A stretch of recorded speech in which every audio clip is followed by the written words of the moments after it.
One was I got to learn to love myself. And then every religion and every belief knows that, it's the golden rule. You know, you should treat people the way you'd want to be treated. And so now, if all of a sudden you love yourself and you love other people like you love yourself, if everyone did that, how different would the world be?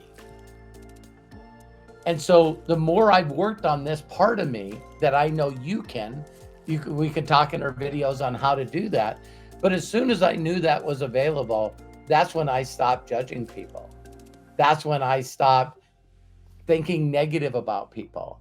That's when I started seeing more in people than they seen in themselves, because I seen my old me in them. And I knew if they could switch your paradigms the way my mentors helped me, that I would go from a glass empty kind of person to a glass full kind of person.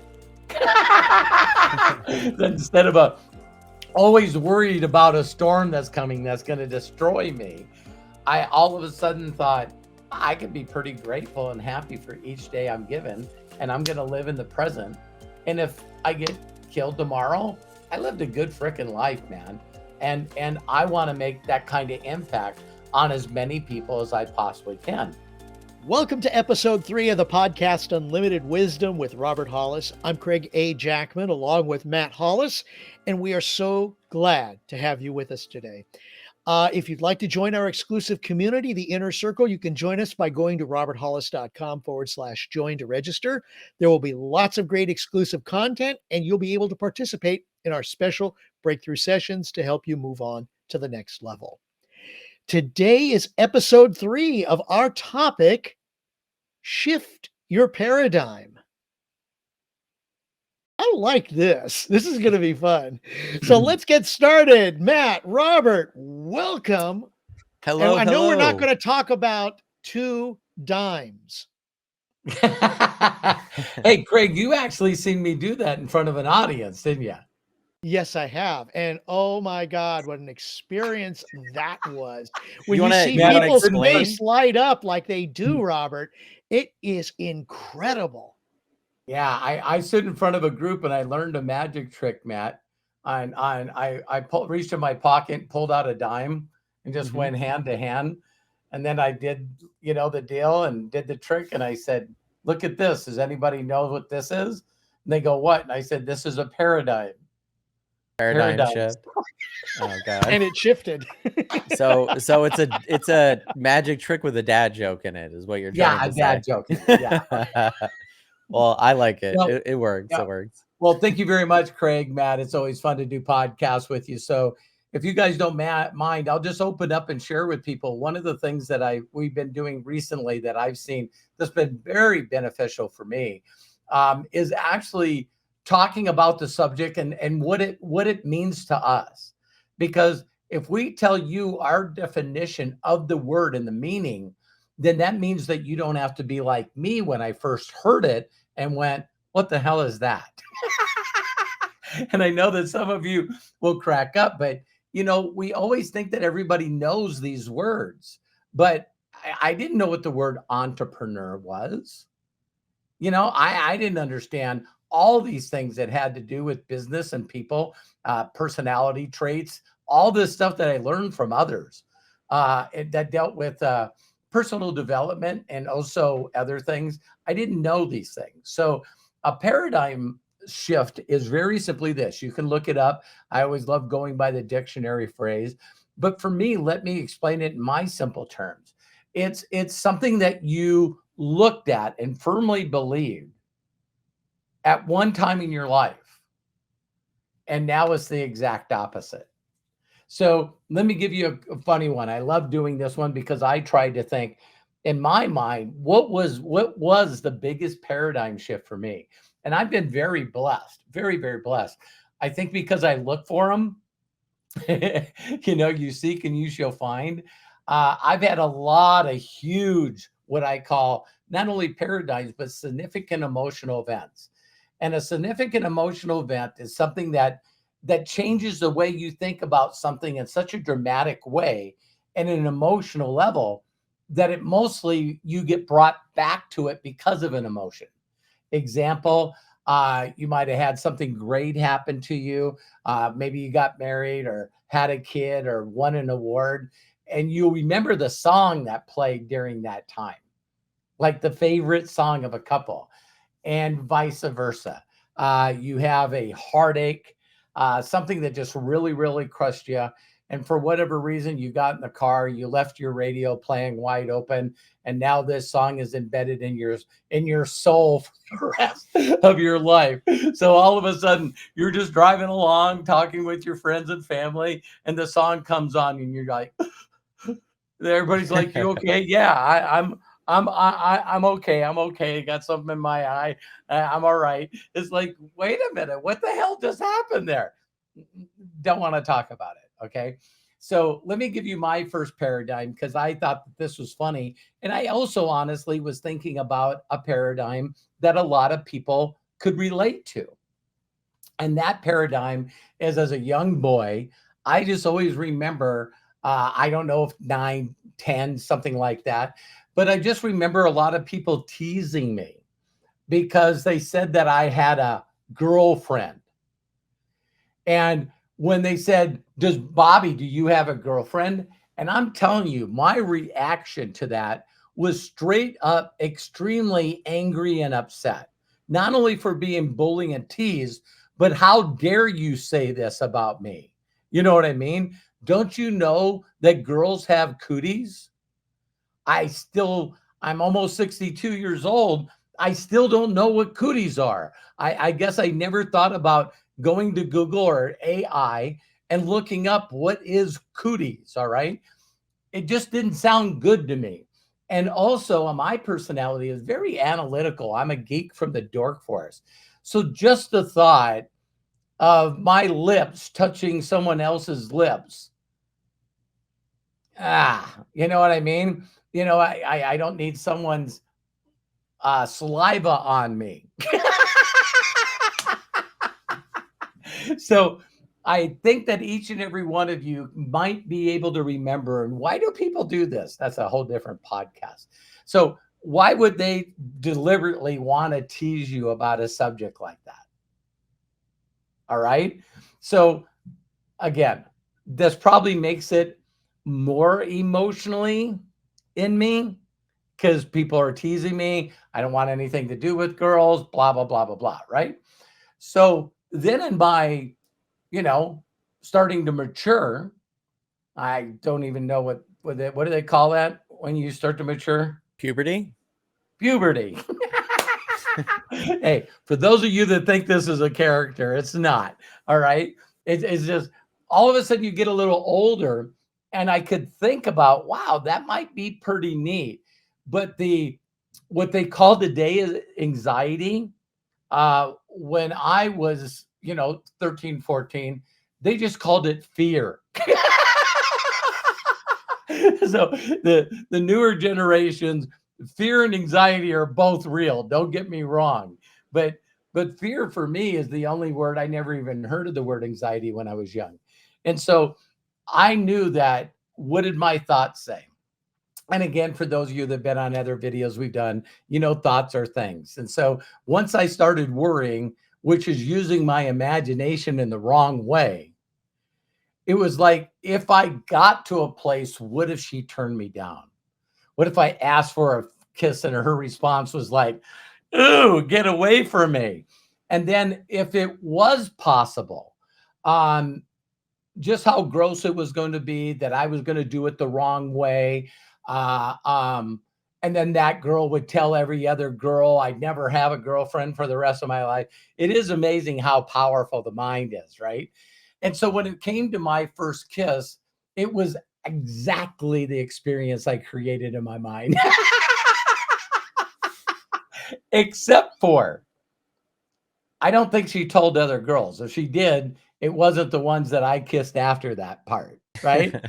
So, like a lot of people, when I created that bad experience for myself because of my, my over exaggeration of my imagination in a bad way, then I just went, well, if it happens, it happens. So I'm sure a lot of you guys can. I'm not going to force this.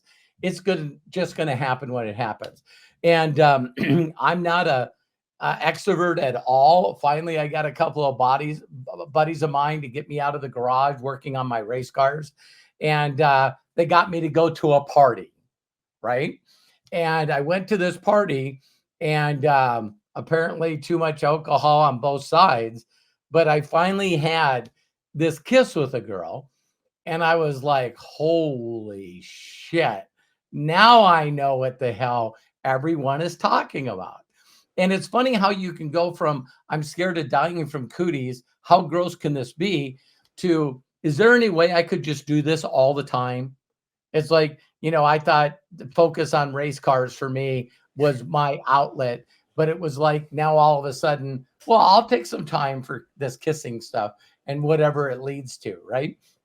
So that is a definition of a paradigm. A short one for me is you become who you hang around, whether you like that or not. But I just remember every time the word sushi came up, it was like tapeworm, you're going to die, you don't eat raw. I mean, man, you find someone that is, again, got a bunch of weird imagination in their mind from opinions of people, which we do in everything. And so I finally was around somebody, been asked for sushi many times. And I finally was around someone before we started this podcast. I won't get on a tangent. I finally hung around someone that I trusted. And the person that I trusted was the mentor that taught me how to make millions of dollars. So by the way, totally different subject. I made millions of dollars because someone that made millions of dollars showed me.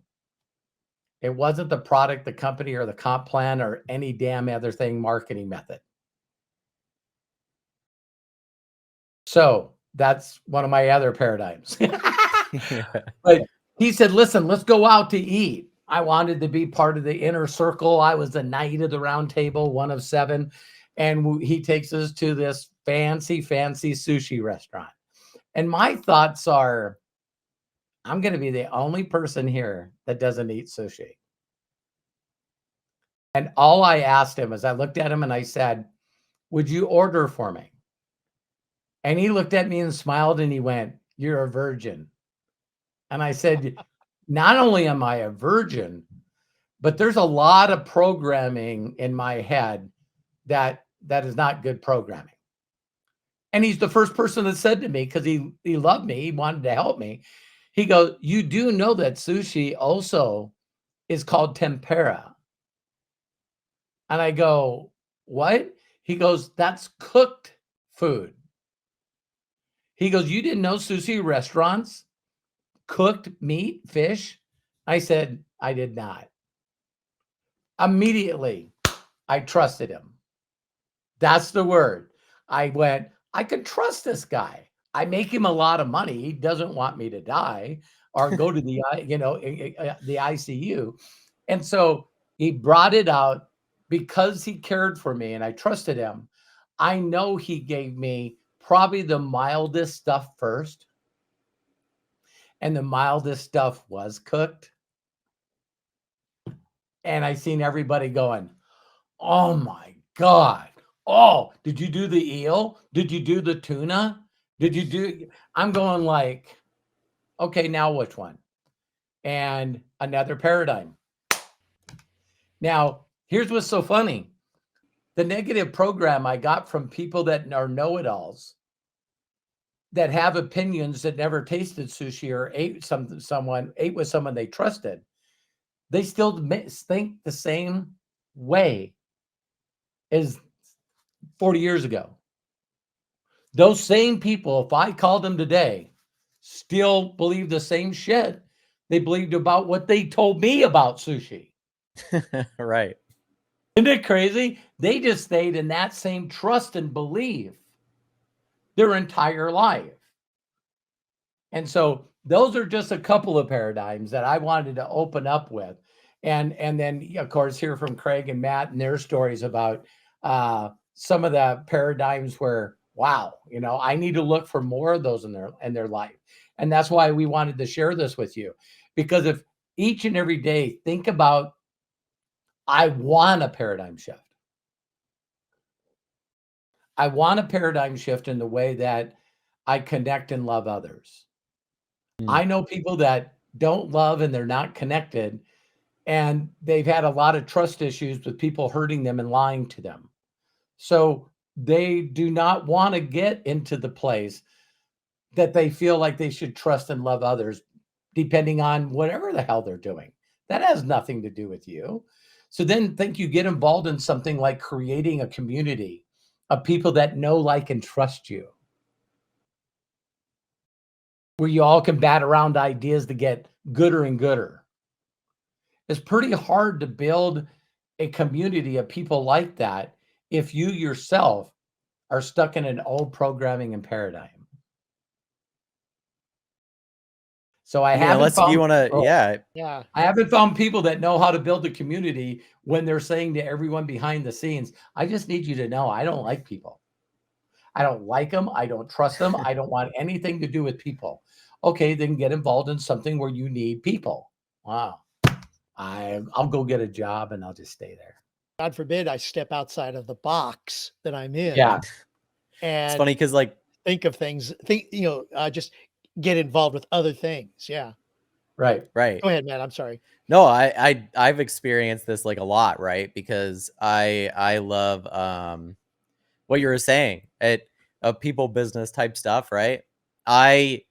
I've met like tattoo artists, and if you've been tattooed, you know that it's not only a painful endeavor, but like it can be hours depending on what you want to get.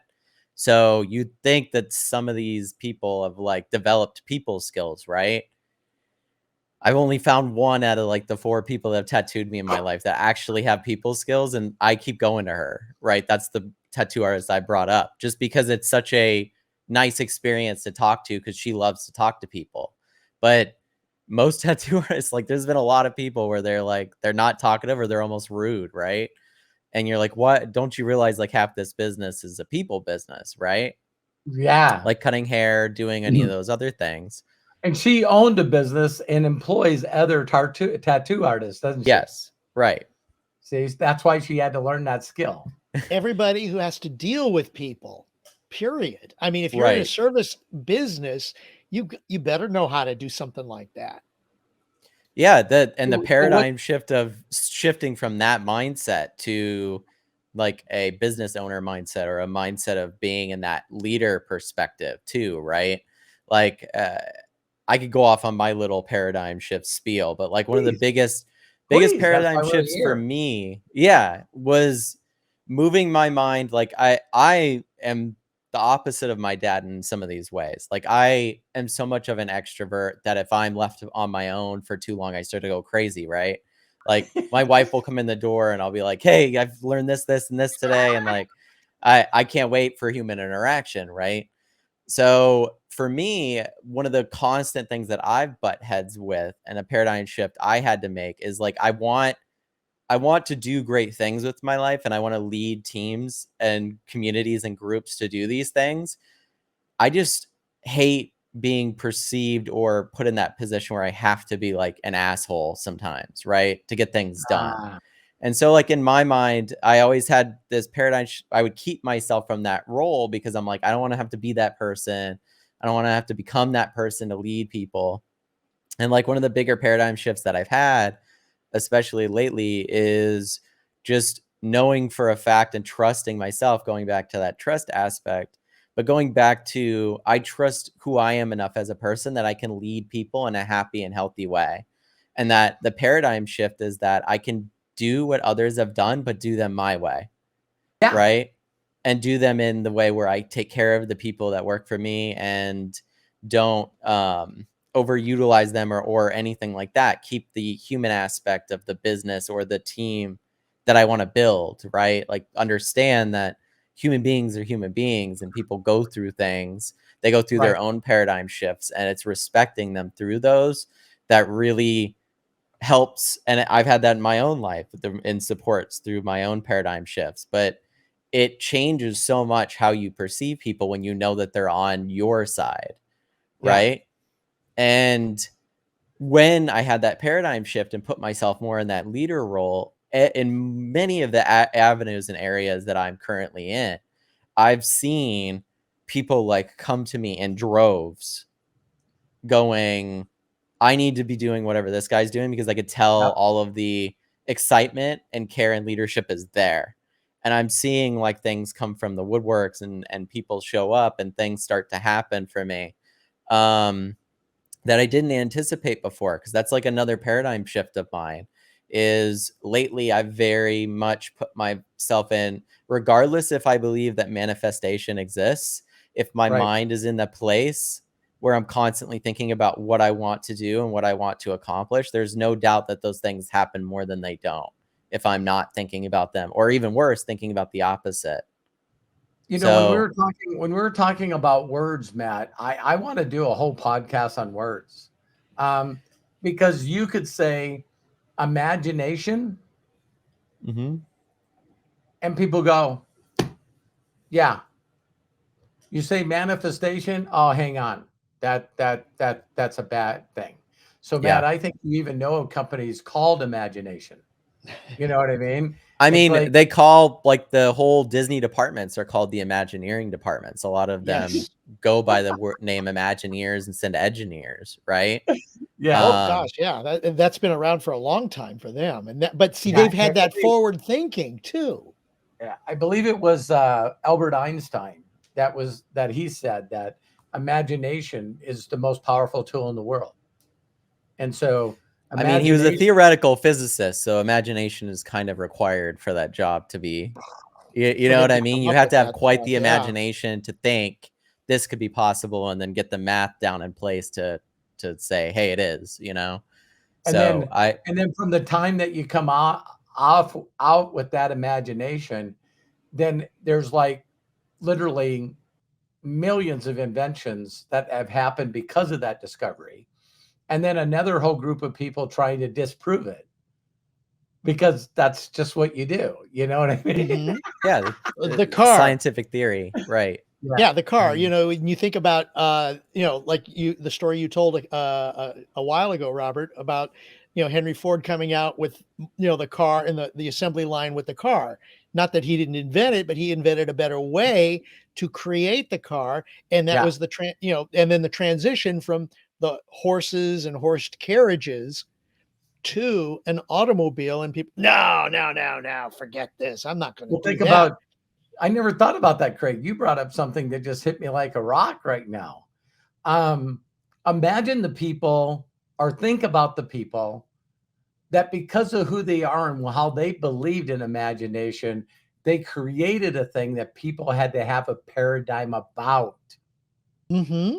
That happens Well, a look at all lot. the Yeah. technology that has come out, It's especially like today. I mean, if you want automobiles to are say never gonna. AI, Yeah, that who could have thought of that? I remember, okay, showing my age a little bit. I remember going to Disneyland years ago in the Carousel of Progress. There's a big, huge, you know what I'm talking about, Robert. And it was, fortunately, I don't mind being old. yeah. But what was neat is it took you through periods of time, eras of time where, okay, here we are today. Now, of course, then it was like the 1960s, Right. and then it went into the 70s, and then it went into the turn of the century, and you see all of this futurism. Yeah. And it's like for those, okay, let's say Imagineers, to have that imagination, like, okay, where are we going from here to here? And one of the things that I remember about it at the very when you're in the last zone before you get off the ride and go in, finish out the tour, uh, it's mentioned that computers will Yeah. make our lives easier in the future. Yeah. And in a sense, they have, in a sense, they haven't. But Right. to have that idea, to have that image that in that ride, that they are saying, okay, here's where our vision of the future is. Look what's happened. Oh Right. my gosh. Okay, another one, Dick Tracy. I know I've brought this up a couple of times, but yeah, the watch phone. or everything on his watch. Well, we're I think almost there, if not there, with certain watches where you just talk into. I've seen people talking into their watches as opposed to their phone, This and has yeah, this and this has its communicating own this way. Yeah, its own cellular number. yeah, Okay, there we go. we're gonna do that full loop again, where you know how like when Bluetooth headphones came out, Oh yeah, people would have them with their phones and they'd be like going through the aisles and be talking, and you're like, "Are you talking to me?" And you're like, "Oh no, I got the Bluetooth in, right?" And It's always the two guys in the bathroom. That's are the right. funniest. oh So gosh, so that existed, and it was like, "Oh, how do I get used to this?" Right? And before you know it, it's like we're all going to be wearing glasses, and we're going to be having full conversations with our AIs, right? And be walking around, and nobody, just like you could say now, depending on how you see things, but nobody will be seeing the world the same way yeah. This was anymore, the one that I right? had a hard time with. What's Credit the card? numbers on that? No, I'm just kidding. Yeah, yeah. No, that's why I'm. No, it's the fact of using an ATM or using credit Ah, card I don't I know for. was any other I was way. gonna See? ask you. I was gonna ask you for a personal paradigm shift of yours that, you know, if I would have met you at that time, you could have been a great debater in getting me to think the way you thought about a subject. Oh yeah, And now it's totally the opposite. I fought that for so long, and then I was if the whole idea of an ATM card, or now as it is paying completely by debit card as opposed to good old cash. And even though I still take cash with me, it's, when you go to the store to pay for something in cash, the cashier now looks at you and goes, "Huh? You mean I got to make Why change out of this?" Are you okay? Yeah, you do exactly. And realize where that I do this that's in my head all the time. I learned how to do that. And now it's like, okay, I got to take out the credit card and I got to give it to them, or I tap it on the monitor, or even more using the internet. And I see this with my mom all the time. She is slowly transitioning to paying bills online Yep. and not using, God forbid, a checkbook. me being me being in marketing for over 37 years, the reason that paradigm shifts in like theoreticals and examples, parables, whatever you can, to get someone to see the different view, for them to have that significant emotional event to go, whoa, that. And so when this first started happening, where people could sign up in a business online, Mhm. I had I had to get them over that. So they would say, "Oh, you mean I got to put my credit card online?" And I would Yes. say to them, I said, "Yeah, have you ever gone out to eat?" And they're like, "Yeah." And I go, "Isn't it bizarre? You have a nice meal, the waiter takes your order, brings it to you, you guys have maybe a couple of drinks, incredible atmosphere, just a wonderful, wonderful night. And then the person comes over and hands you this leather envelope. And then what you do is you put your credit card in it. They come and take it and they disappear. You gave them your card. They got your signature even on the back. They have the physical card and they disappear. And I've said that to people and watched them freaking go in panic, to just make them realize that they had enough trust to give their credit card to a total stranger that they've only known for 20 minutes, and they walk away with their credit card Yeah. and they go, "I never thought of that. I never thought of that."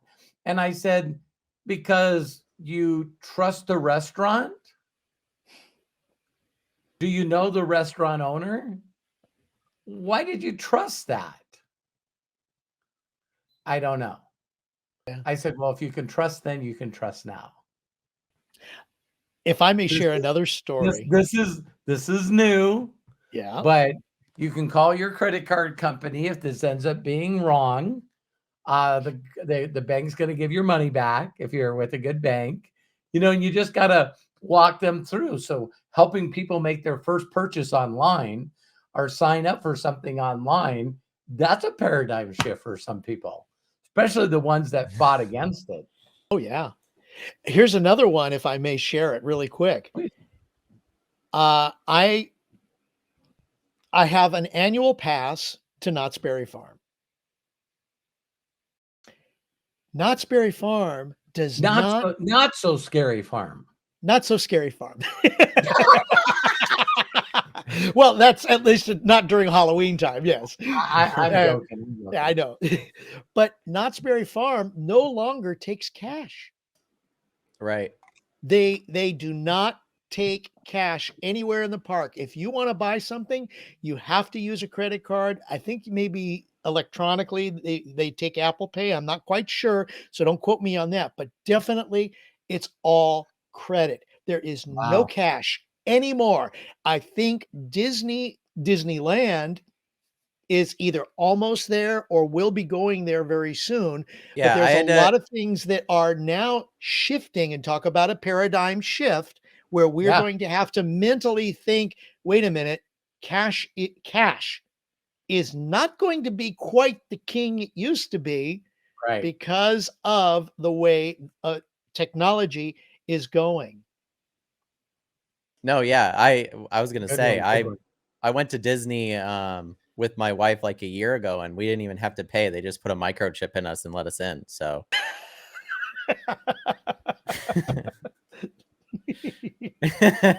Oh, is that little thing on the back of your neck I saw? Yeah, it tingles every single time a Disney ad comes up, and I can't skip them anymore. So it's a little weird. But I get to go anytime I want. They said it's a season pass as long as I keep getting them. I don't know why I'm glued into this commercial right now.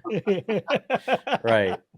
Thank you, Elon Musk. I was gonna say I always have to bring this joke up, but my wife made this hilarious joke after we got our COVID vaccines, like when the first round came up, right? Oh, okay. And so we went there and we're sitting there and we're getting the vaccine, right? And we leave, and at that moment in time, I had recommended 1984 by George Orwell to her because I had just finished reading it, and I was like, "You should read this. It's like actually really funny and good, right? Like it's better than you'd expect." Mm-hmm. And so she was reading it, and she gets home and she opens it up, and she's like, "Oh my God, all the pages are blank."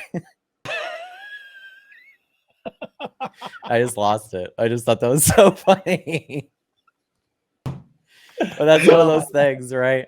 Where it's just like paradigm shift. No. Yeah.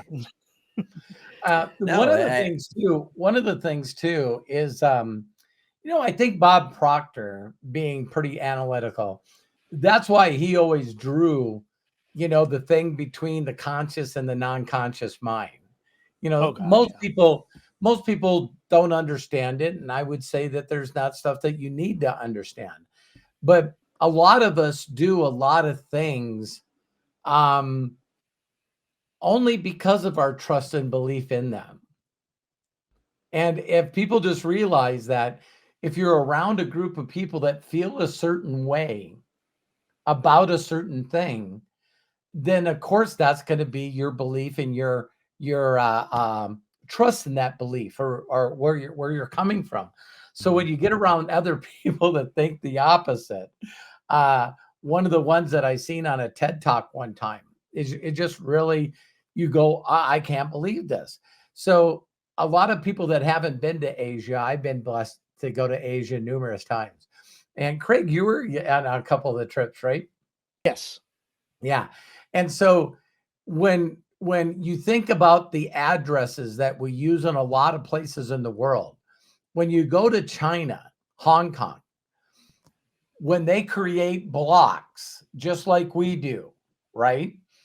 But the first block that was created in Hong Kong is block 1. The first building on that block is building 1. The second building could be built on the totally opposite end of the block. And when it's built, it's building 2. Okay. So think about this. If you were going to go to an address in China, Tokyo, you would be going to China or block Japan? Yeah. China. China. Okay. Okay. And so if you go, Hong Kong is in China, right? Yes. Hong Kong is, well, Yeah, you it's a said separate Tokyo for a country. second. That's why I Oh, think you okay. got Yeah, that's confused. why I wanted to Right. distinguish between the two. Yeah. So if you're going to a building in Hong Kong, it's block. It says the city, then it's block 12, building 3. And so you got to drive around that whole entire block to find that building 3. Hmm. So you can see that they're a little older than us.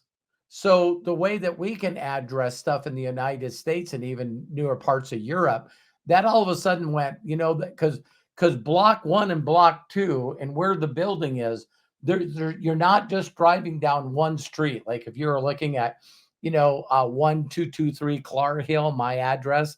If you're driving and the numbers get lower, go the other direction. You know what I mean? Sort of like rooms in a hotel, right? It's not all lined up in what we Yeah. would consider a logical sequence or order. Right. And so if you don't know that and someone doesn't explain that to you, that's a paradigm. Yes. That now when you go there, you can't think the way you used to think to find a address in China.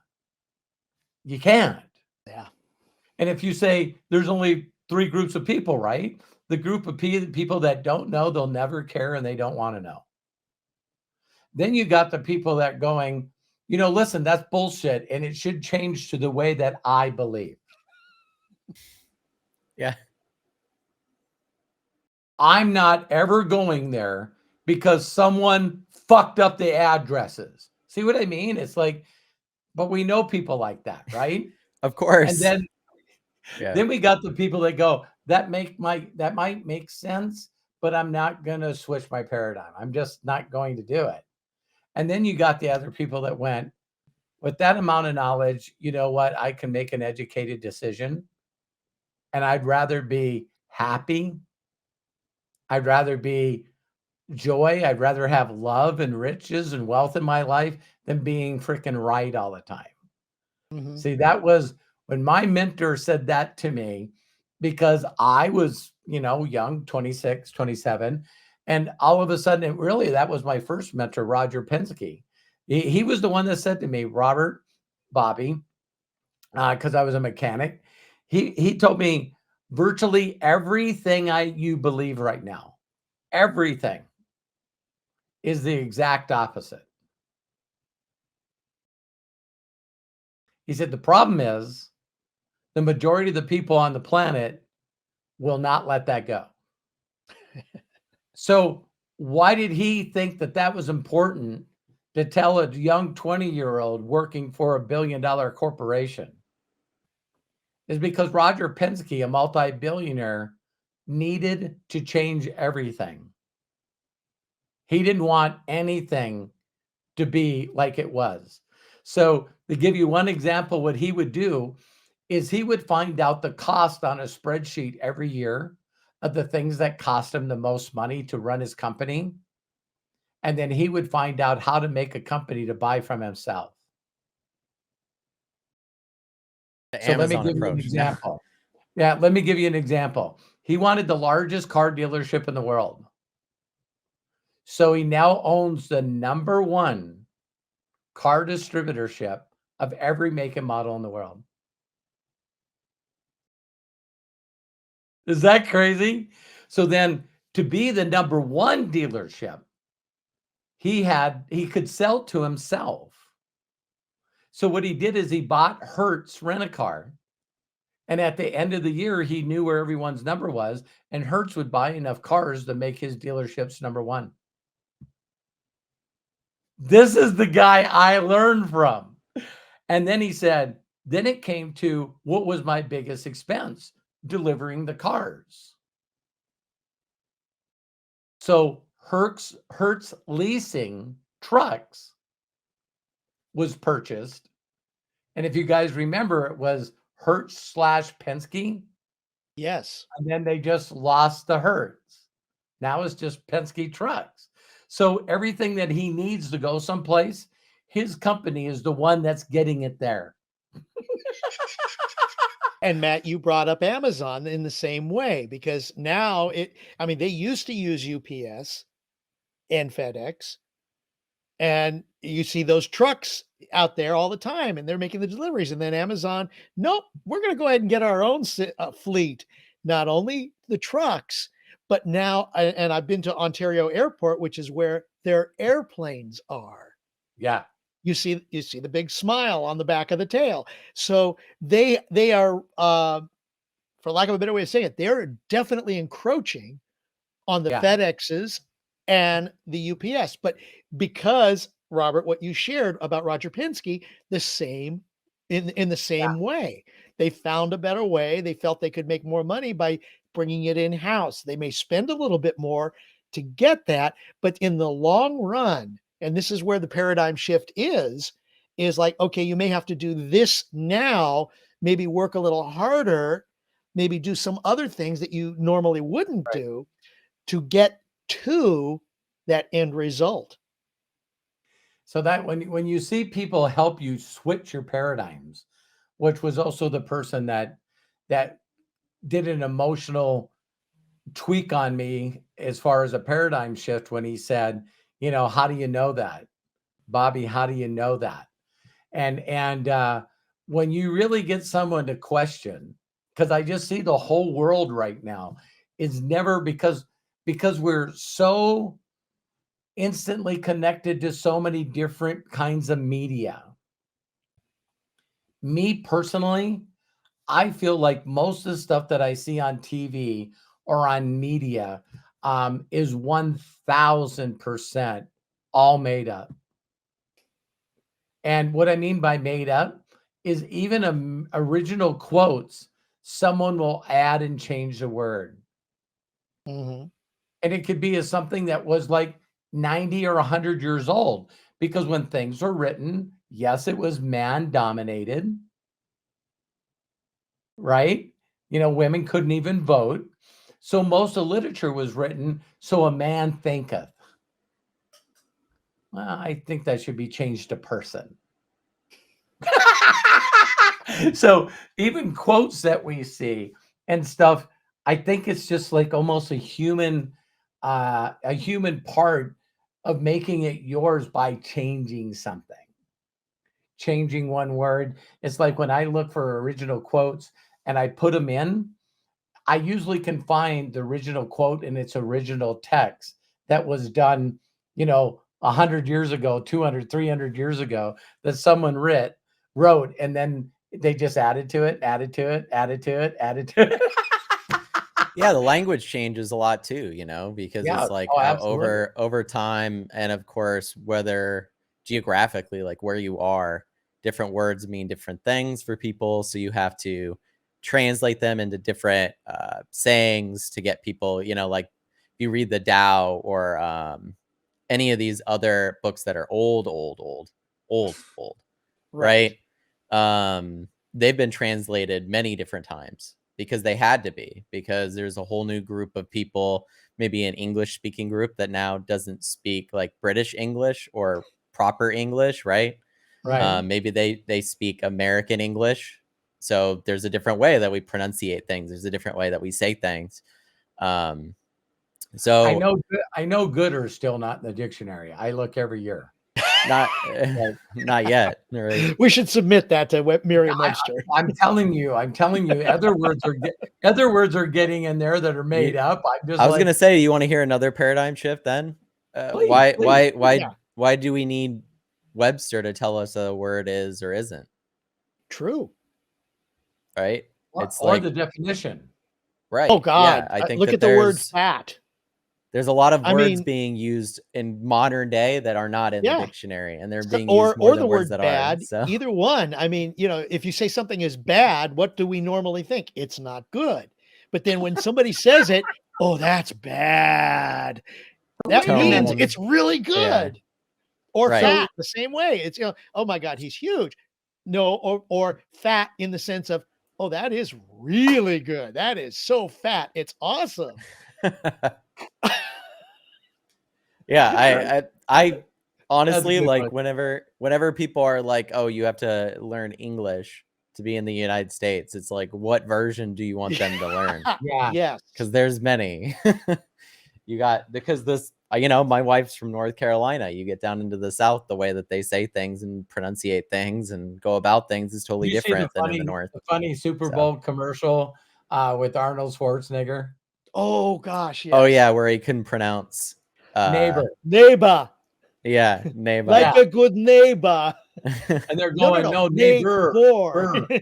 And Right, and I mean, how many times they did it all the way through there, and he comes out of a burning building with a woman, and he goes, "Hey, she's in labor." You know right. what I mean? Uh-huh. No, There's so many labor. ORs. Yeah. And then the last one, I didn't catch the last part. So they said they're just gonna bring somebody in because he couldn't say it. And so they bring in Danny DeVito, The movie and Twins.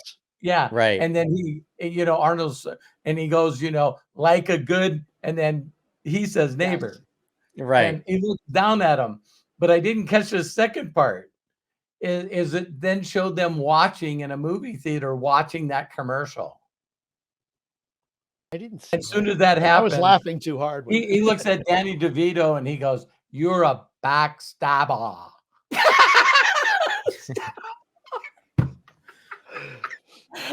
When I watched it the second time, and he goes, "Stabber." I mean, but that could it's be a interesting. Twins reference too, I think. Right. Yeah, No, it definitely yeah, is. But I was gonna say that what's so interesting too about since you brought up Arnold Schwarzenegger, right? Is like you've talked about his documentary quite a bit that's on Netflix. yeah, And to see a voice or the way that he pronounces words be so iconic to him that it could be used in a commercial and we all get it universally when Mhm. it's everybody. something that he openly got mocked for and was told, "Oh, this you'll never be a star because of this." Like Yeah. it's so interesting, isn't it? Because it's like, if you would have Well, when listened to he's all doc those and the people. did you watch the documentary, Matt, yet? Yeah. No, I've seen it. I love the part where they go, "Hey, we got the perfect part for you. It's Conan the Barbarian." And he's going, "Really?" "Yeah, because you don't say anything." But he was determined, right? He was gonna Yeah, make it happen it's regardless of what great people said. documentary, great Yeah, doc no, and that's, to a certain extent when we're talking about paradigms, it's like those are the types of people, right? That just kind of go, "Man, how do I do this?" And they get around a bunch of people that go, "That paradigm can't be shifted, dude. Like this is the way it always has worked. So ain't So gonna what does he happen." do? Right. You have Yeah, to. and a post that I was gonna post this morning, uh I'm surrendering always and saying, close doors for me that I don't need to be paying attention to. And the last couple of days, I haven't been able to post anything on Facebook, so I don't know my next step. But it's Matt's like, "Hey, stop using Facebook, maybe."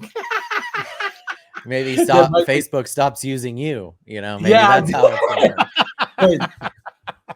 But that quote, "The most dangerous phrase in the human language. We've always done it this way." You've shared Yeah. that with everybody, Yeah, Robert.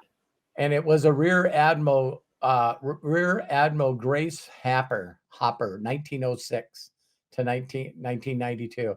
So it's like, again, there's this whole group of people that don't want things to change, and a paradigm shift. I believe again, there's just the ability to be able to be open to allowing someone to share a thought with you or a philosophy or something that they trust in that's helped them, that could get you that aha moment. Because let me tell you, like I said with the kiss, right? Here's a true paradigm shift for you. Not only did it happen instantaneously, which the world tells us it takes forever. Everything takes forever. Nope. One day I was not in love. The next day I was in love. No, I was not in love and instantaneously I was in love. It was a feeling. It was a I don't know. I can't. I always think the paradigm shifts are pretty amazing because people try to get you to explain it. And it's such a change in who we are as a human being. I'm talking emotion, psychology, rewiring of the brain. Everything changes and it happens instantaneously. It does not take time. It's really just a decision, but it's got to be a decision that you trust and believe in. It's So, everything you know, lining up at a certain point in time is what you're saying, Robert, Right, because yeah. and I if think you're not, everybody's had that. and if you're not open to it, going back to the kiss and going back to Craig using a credit card Yeah. or using an ATM, it's things like this where we have to override a pre-programmed software that's really, really worked with our hardware. So paradigm shifts, in my opinion, are very simple to have and very fast to change. Okay. Because I'm an individual, like Steve Jobs says, where I can look back and see the dots easy now, how one went to another, how one went to the other, and da da da da da. So I always find it very interesting that my mentors would teach me stuff like this. One of the other ones is he said, Robert, do you know how to properly listen and learn? See, don't you find these things that who would say that I don't know how to listen? I don't know how to learn. Nobody. And he said, Robert, listen, a majority of the people in the world have never been taught how to think. He said, most people rather die than think. So imagine someone wanting to play with you on a psychology level and goes, you've never had an original thought. And you know what's sad about that? You can't prove it. You can't say one idea out of your mouth that I can't put in AI, then go to Google and maybe find it and find out that it was created, not only thought of before you were born. So go ahead. I'll give you a couple of days to come up with one of your original thoughts that I can't find. And then I can raise my my respect for you, my listening ability for you.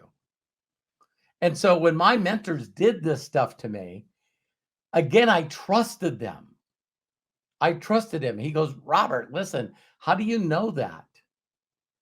You know, if you hear something and it even inspires you a little, why not take the time to find out where that person got it and where they got it and where they got it and how much was changed through this whisper down the lane?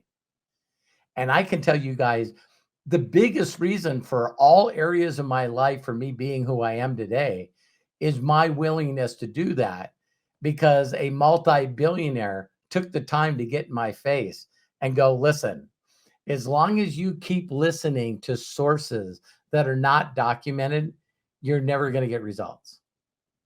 Never. So he was the kind of guy like Henry Ford when he said, listen, we got to stop making these cars with a nose that's half the car. And they go, well, you don't understand. You keep wanting us to create more horsepower. So 2 cylinders are better than 1, 3 are better than 2, so on and so forth. So now we have an inline 12 cylinder. You got to make the front of it long if all the cylinders are in line. And Henry Ford said, then put them side by side. What are you talking about? Let's create a V8 motor. Let's make them go like this. Can't do it. So all the engineers and all the best people that Henry Ford could find did their best to try to figure out how to make it happen, and they said they couldn't. So Henry Ford said, I'm done playing with you guys. You got 6 months to come up with it. If you're not, you're fired, and I'm finding someone who will. And now V8 is the most popular motor in the world.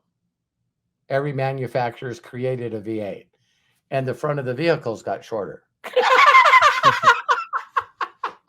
And so it's pretty amazing when you got a bunch of group of people that all buy their certificates and all buy their diplomas and all by their experience. You got a group of people sitting together that goes, listen, fuck you, it can't happen. And you got a guy that can't read or write or do math, and he goes, oh yeah, I know it can be done, and I'd hate to fire you guys because you guys have been pretty good to me. But Matt? You've already reached your limits. That show that we watched, what is it, Oppenheimer? Yeah. Mm. Yeah, in that movie, to watch them struggle coming up with something that's never been done before. I was going to say Apollo 11. For those people that have ever seen it, it's like, you've got these great minds, or even Hidden Figures, for another movie, but more so Apollo 11, because they are actually documenting what took place at that time. I'm sorry, Apollo 13, not Apollo 11, Apollo Okay. 13, the movie with Tom Hanks and Kevin Bacon. They had to create on the fly things that people said it can't be done, including big, huge corporations. And, the guy who ran the whole mission said, no, if we want to get these guys back home and we want to make it look good, you got to come up with something. Yeah. And they did. You know what I love most about the mastermind we're having right now on the paradigm is that the people that do it the most are the ones that have to figure out how to create something that's never been created. That is a massive freaking paradigm shift. And that's why I said the people that then went and did it, and they changed the world as you know it. Steve Jobs' little phrase, whether you liked him or not, is he goes, listen, before I leave the planet, I just want to make a dent in the universe. And they said one of the biggest moments in history was the day that Steve Jobs died, because they wrote all the statistics of how many people were using an Apple product when he died. It's like, fuck. it's like, gee whiz. All right. I dream big, but that's big. That's big. I think technology is probably the one where we see the most when it comes to shifting paradigm. But also, technology is the most obvious. Let's say that. Yeah. But when you can do a change in your thinking, change that stinking thinking, pull that, like you've shared before with us, at least if you've followed Robert for a number of years, taking that CD, okay, there's my paradigm shift right there, taking the CD out from your head and putting in the new one, or the floppy. Oh yeah, there we go. Right click, delete. Yes. Empty recycling bin. Yeah, it's easy to see the technology side of this, but then, when, like the topic is for today's podcast, shift your paradigm. Right. Going through and thinking, okay, how does this apply to me? Well, like most people today, and this is a visionary belief. It doesn't have to be yours. You can either embrace change because it's constantly and never ending. You can embrace change, and you can find the change that I believe that you can love and trust. It's got to be your version of your own paradigm. Your paradigm doesn't have to be like other people. So when we're talking about AI and technology and everything that's moving the way it's moving, the people that will be able to be, in my opinion, fulfilled. Look up that word. This means you're like running almost 24 hours a day in joy and happiness, whatever those words are for you. But you feel fulfilled because you're not only doing it for yourself, but your family and other people in need. So that's where real fulfillment comes from me. And so when you can work on those things and want to get there, then you just have to look at the things that, like, people say, I don't like technology. I'm still blown away that there's 50% of the people in America are not on high-speed internet. Every time I read that stat, I go, that's bullshit. That can't be true. It is true. All right. So, but most people that get involved in this day and age of wanting to connect with community and building a group of people that like, and trust, that you can just know that with them you can do things that the rest of the people are not going to be able to do. That's the things that I see 2 years and 3 years from now. And some of you are going, that's too fast. All right. So my thing is why not figure out the things that you're still holding on to, like it takes forever for me to do things. Because Yeah, well, I mean, I remember the first yeah. time that I heard this thought. And this thought was the universe, when you're imagining the thing that you want to imagine in your life, that the whole universe now conspires to make that happen for you. I can remember the very first time that I heard that, and I was like, bullshit.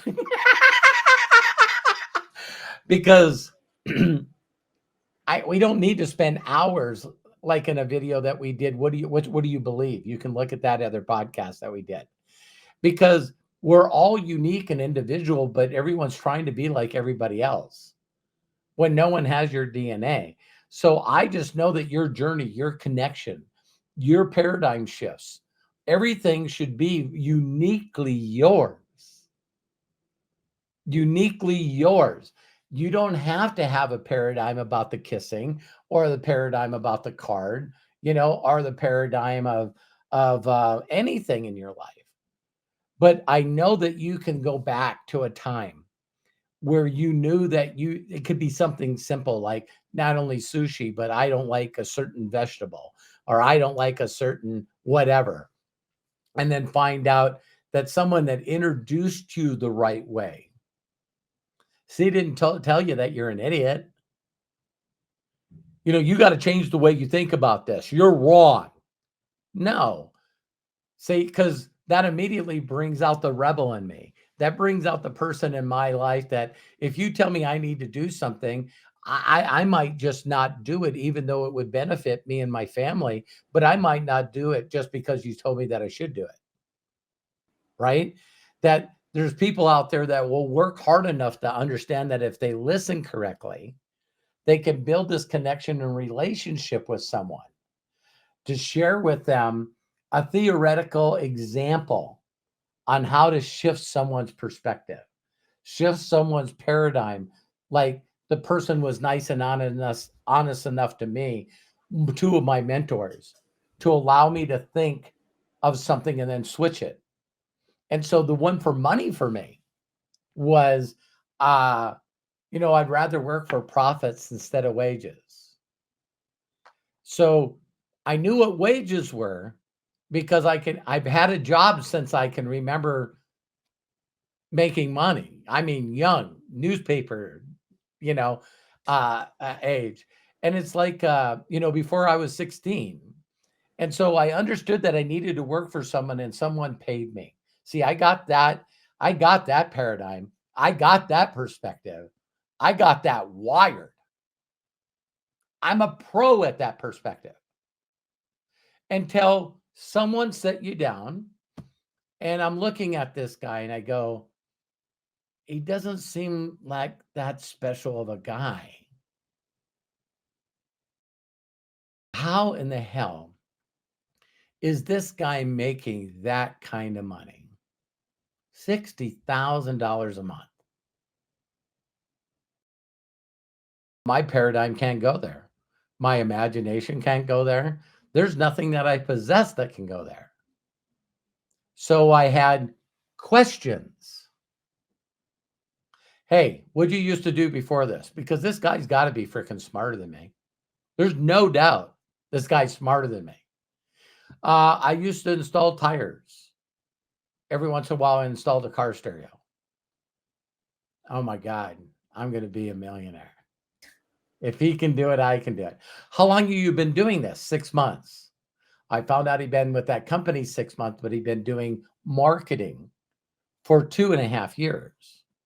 So 6 months, I'm going, I don't need to make 60,000 a month, but if I do what you tell me, I can make 6,000. Okay. I still don't have this last question. So now I believe him as a person. If he could do that, I could do 1/10 of that. That's just the way I am. So if I could make, 72,000 a year, are you freaking kidding me?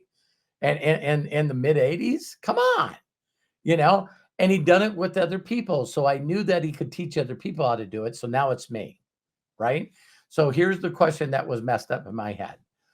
I don't understand how that's possible. He reaches in his briefcase, he pulls out this big printout on DocsMate printer, and he pulls it out and he goes, Robert, you see all these people, every one of these lines on this printout is about that thick. It's going through page after page. And he goes, every one of these lines is an individual. And he showed me one and he said, see this name? And they live here. And he says, and right here is something they purchased from the company. And the company gave me a percentage of their purchase. And he goes, I have 32,000 people that I make money from. And he says, I have 32,000 people responsible for my income. I mean, I was like, I never thought of that. As soon as he seen me go, aha, paradigm shift, then he just started adding things on me. He was going, hey, when you were a mechanic, yeah. He goes, well, how much did you make an hour? I said, I made $18 an hour. And he goes, so why did they charge me 35? That was it. And I was going, well, they charge you 35 because, there's a building. Keep going. And there's probably insurance. Keep going. So you work on a car.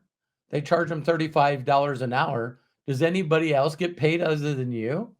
I went, yeah, the service manager gets paid. The parts manager gets paid. The general manager gets paid. And the owner gets paid. And he goes, how many employees do you think that Mrs. Leo has? I said, this is one of her 6 dealerships. He goes, have you ever met her?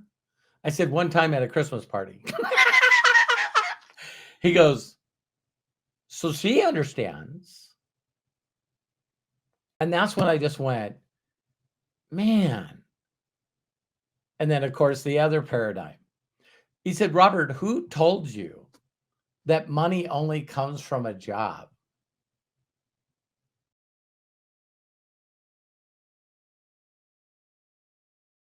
See, he didn't say, listen, you frickin' idiot. You think stupid. You're a moron. I can't understand why you think this way. No, he gave me little things that I could move my paradigm to here, and then move my paradigm to here, and then move my paradigm to here. And he's going, so think of the wealthiest people in the world. I didn't know them. Why would I know them? See, we just assume that people know this stuff. There's some people that don't know what Forbes magazine is. They don't know they do a list. They don't know it's online. Why should I give a shit about the wealthiest people in the world?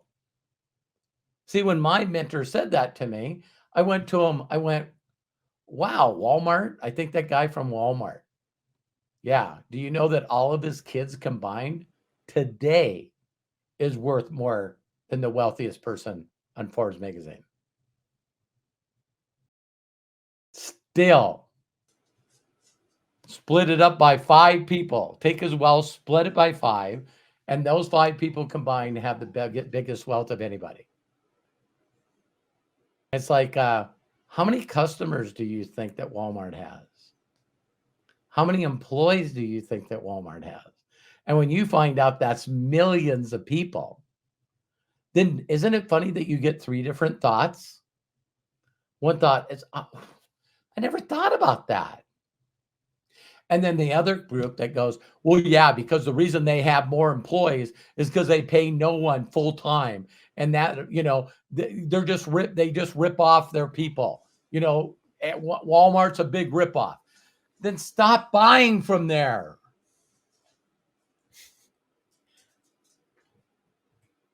The people that are working there are making money. They can get another job. But still, isn't the majority of the people trained through movies like Wall Street, books? Man, the wealthy people are some bad, bad, bad, bad people. Very, very bad.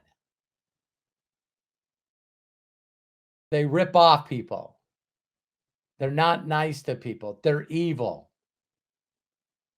So it's pretty difficult to change your paradigm to want to have financial freedom when you hate the very people that you would have to become. You can't become what you despise. You can't become what you despise. Well, I'd never want to make money off people. Well, that means that you're going to be an employee, but it's never going to get to a managerial part. Why are you mad at your manager and supervisor? Why are you mad at your local manager? Because they get to override people, and you're sure not going to be that person. Let's forget that. Another paradigm. Ready? Okay. So I want to buy stock in a company. I'm just going to be an employee, and I'm going to put all my money in stock. The only way your stock goes up is the companies with the mass amount of employees turn a profit. You are making money off people. No, wait a minute. They just take my money out and put it in a 401k. You're still making money off people. Shame on you. See, so when you switch that paradigm for people and they go, I never thought that I was, wow, you're right.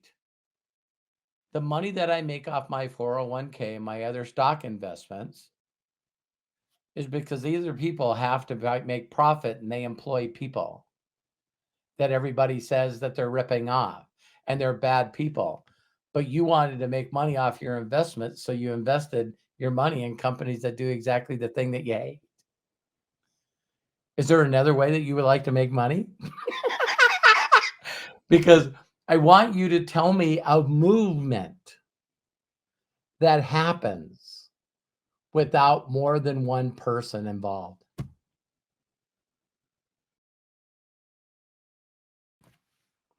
So you got people that want to change the world. I want to change the world.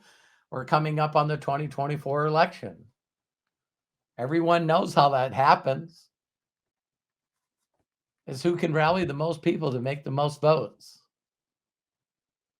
And yeah, I know there's a group of people, but it's rigged. Well, okay, whatever. When you come up with your own world, you can make your own plans. Create your own planet, create your own rules and laws. It's like, and they'll follow the way I like it. But I knew I went on a little tangent there because No, it was great. Yeah, I didn't want to it was. interrupt you because you were spitting fire. So I just figured yeah, and it's like I was just when these listening. when these Rewatch paradigms that segment or listen to that segment because it was, yeah, Matt, what you just said. yeah. So when you realize if you imagine your best life, your perfect day, there's things that you're going to have to change your paradigm because you dreaming of something and disbelieving and being pissed off like you want to start a rally and burn down some buildings and some cars because of you're so hurt about this thing. And I just want to ask yourself, how's that working for you? How is that working for you? Constantly bitching and complaining and being righteous and the council people that are going to change it because you're just beating people up. See, I know that we're seeing another paradigm that's shifting in front of our eyes. And I heard this a number of places, and you guys get to hear it first. There's people right now in the world that are examples of standing up for their beliefs and they're not being canceled. They're proving that they built a community of people that know, like, and trust them, that they became big enough that they can do the most craziest stuff and they don't get canceled. Elon Musk and Kanye. You don't have to like them. You can be mad at them. You can be pissed off at them. There's no way in my thoughts that a human being on this planet can say the stuff that Kanye and Elon can say and not be totally demolished. So the negative stuff that Kanye has said just toward the Jews. And I heard that he got his Adidas deal back. He launched an album. It was the #1 streamed. And his clothing line took back off. In limited places where he knew his following was. Do you know that Kanye did a Super Bowl commercial? Wasn't nationwide. He did a Super Bowl commercial that cost him $7 million, and he did it on his cell phone. And all he said was, hey, I'm doing a little bit of cut because of the Super Bowl. Go to Yeezy, my clothing line, and I got a lot of things that are on sale. And did hundreds of millions of dollars in sales. And some people are saying that this is the most despicable person on the planet right now. And so they caught him coming out of an airport. And they go, how's things going? Not canceled.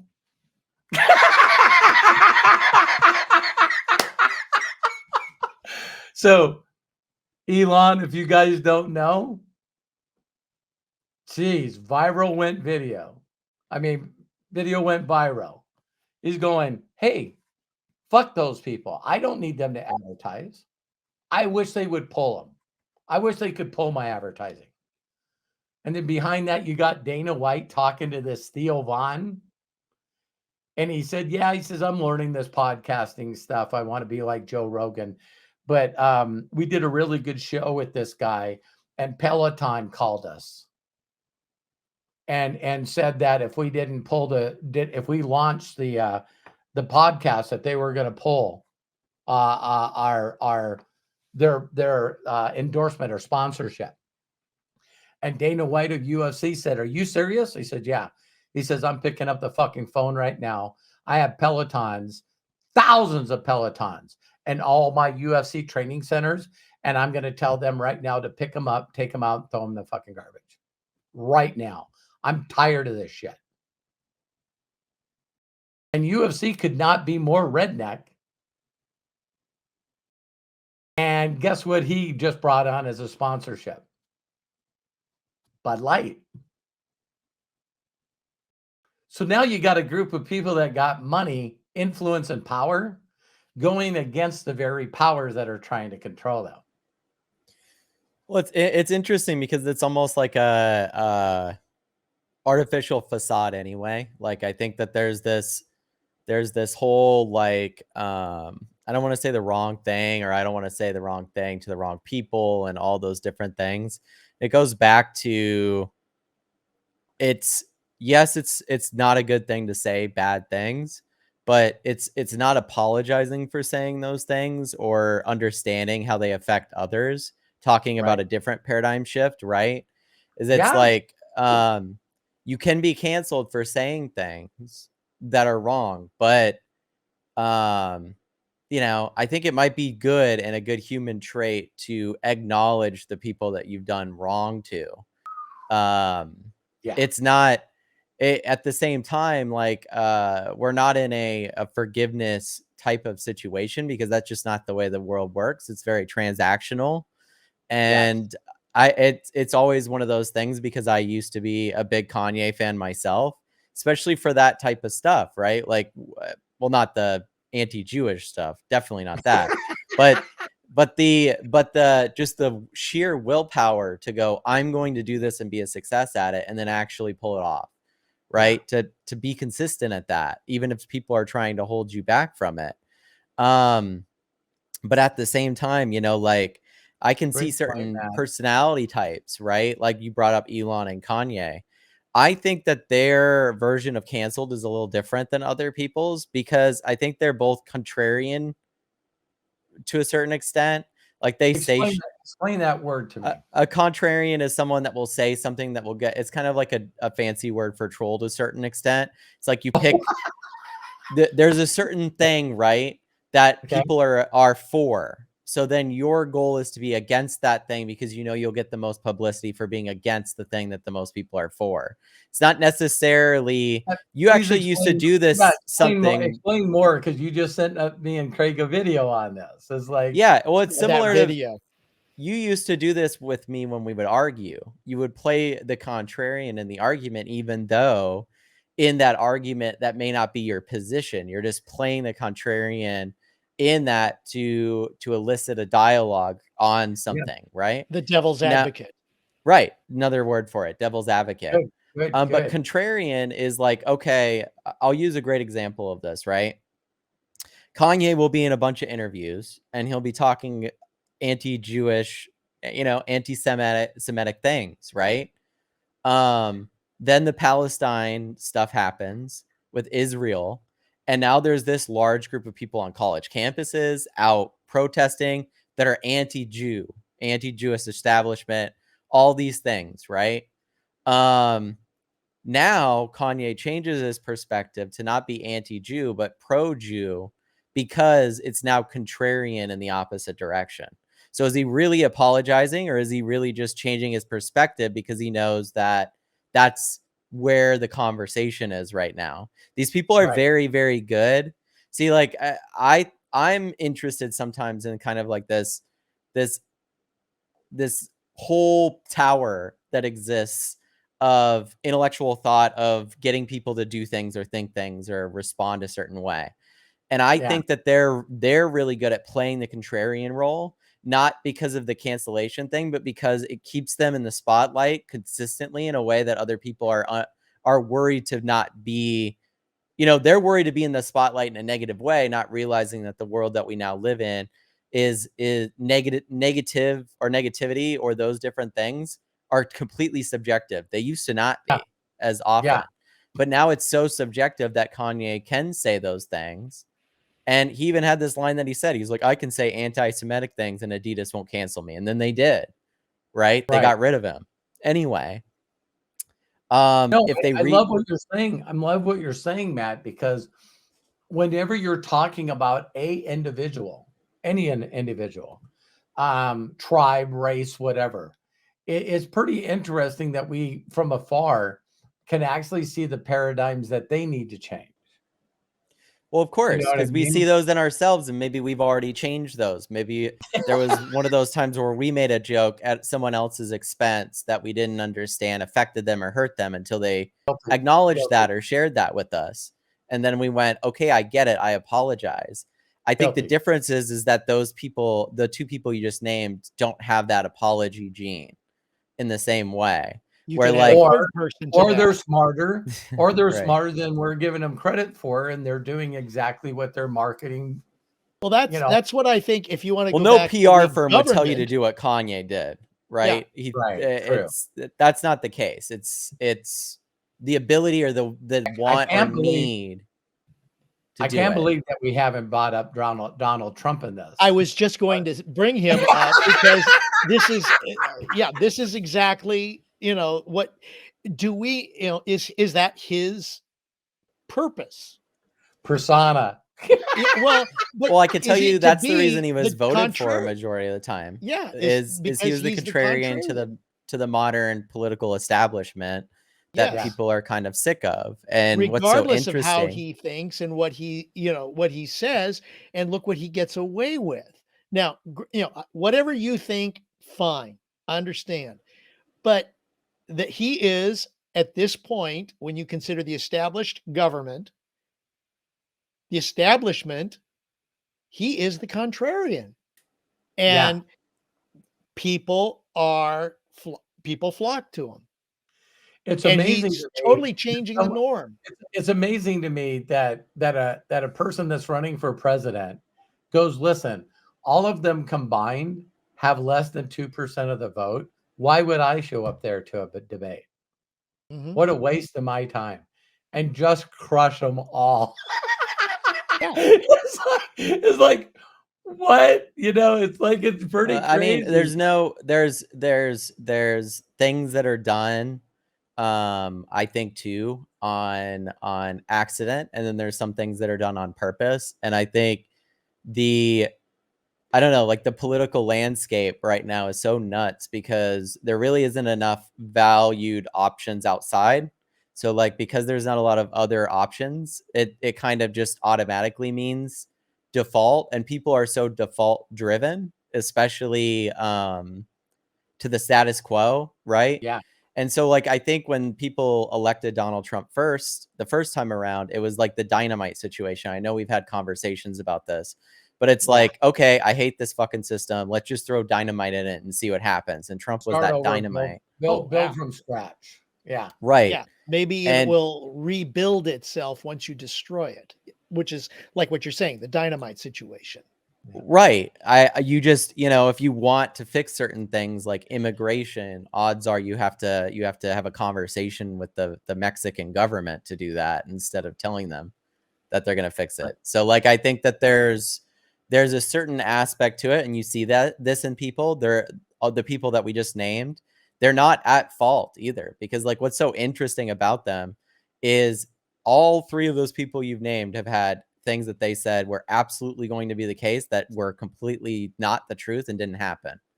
Yep. And they just moved the fuck on. They didn't even acknowledge it. And I think that's one of those interesting things about them. Just since you brought them up, is Elon Musk said that COVID would be over in like the span of weeks. So he's like, it's not that big of a deal. COVID's going to be this small thing. He was wrong. Obviously, it impacted the whole entire world, messed up a lot of systems, and I would say a whole generation of young people have been fucked with because of that, and they're different than we can ever know, until much later. Yeah. So when you think about those certain people, it's not that they're always right. If the government wouldn't have got involved, maybe the COVID would never have happened. What do you mean? Like not putting everyone in their houses? Hey, just a paradigm shift. You know what I mean? Well, no, it's it's an interesting talk that I'd have, Yeah, you can say that it was, partially Trump's fault too, because of the fact that he had the warning signs, he dismantled the program, and boom, what happened? It came in, even though the programs that were in place. So again, an agent of chaos. Yeah, well, you just have to drink like some antifreeze and some drain cleaner, not a lot, bleach, and Yeah, it's like, No, it is. and then It when is you say craziness when something you like think about that, it. when you say something like that, make sure you look at the doctors and scientists next to you and go, I am right, right? Yeah. And it's like they go, I'm not going to say anything. Yeah. Yeah. I mean, there was a whole. Hey, There's don't hate us either way. We're I don't care if we're you trying hate to me, help but you with your paradigm shift. Yeah. The whole emperor's new clothes thing here. If you think about Right. it, it's like, yes, I made you this beautiful suit that you can see. And the emperor goes, oh, yes, even though he's stark naked or in his underwear. I don't even know this story. You want to tell Okay. him the story, Craig? In brief, the emperor has got all. It sounds brief and breezy. Yeah, it is. Yeah. This tailor comes from far away, I guess. I'm paraphrasing too. And he says, I can make you the best looking clothes. Now, to the emperor. And of course, all he does is he puts on, he creates this whole image that the emperor will enjoy these new clothes. And the clothes are nothing, they're invisible. But yet, because of the people who he works with, and they want to satisfy the emperor, and this guy is satisfying the emperor, and he's giving praise to the emperor because he's wearing his new clothes, which he's not. He's wearing nothing. And all of these people that are his advisors and that work with the emperor, Is yes people. exactly. Yep. His yes people, they are in admiration over this. And a little kid goes up and goes, how come he's not wearing clothes? And the realization comes out, because how could a child not see this? How can a child lie? Does a child have the capacity to lie? This is actually a story? Yeah. Yes. Wow. Yep. Never. There's a paradigm shift for me. Yeah. I mean, I didn't tell it exactly word for word, but that's the general idea of the whole story. And you've actually, now it's interesting. Much of the media is saying that what's going on is kind of that. Great point. With regards to one of the two political parties. This is the emperor. Okay, I'm going to name him Donald Trump. And you have all of these yes people that are following him. And you even had in most recently Joe Biden and the Democrats who said, okay, fine. You know what? We're going to come together with a policy on the border. And just because the emperor did not come up with the compromise policy that both political parties agreed to, the emperor said no. So what happens? All of the emperor's yes people said, we're not going to do it now.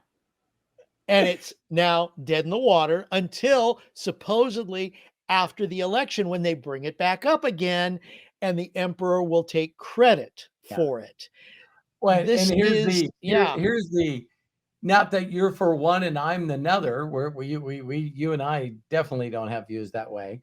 But here's what I hear. Here's what I hear from the other side. It doesn't make a difference if he walks on stage after talking and you can tell that he doesn't know where he is. Mm-hmm. And when he gets to the podium, he doesn't cognitively know what he's saying. Let's all just say, but that's okay. Yeah. Oh, absolutely. It's like the magic show. It's like, listen, he's got it all going on up here. He does not. I mean, we were all alive for Bush, right? I was going to say, we were all alive for George W. Bush. So just act like it's the same as that with Dick Cheney. Yeah. It's the same thing. Oh gosh. Yeah. But he had humor. Right. Joe He had Biden's humor funny. Come on. strategically. Come on. Give Joe some credit. Yeah, Yep. strategery. It's like, No, I would Yeah. say I don't like either one of them, but I would say that Donald Trump is definitely more funny than Joe Biden. Like, if anything, it's just that's the reason. Like, you know how they'll say,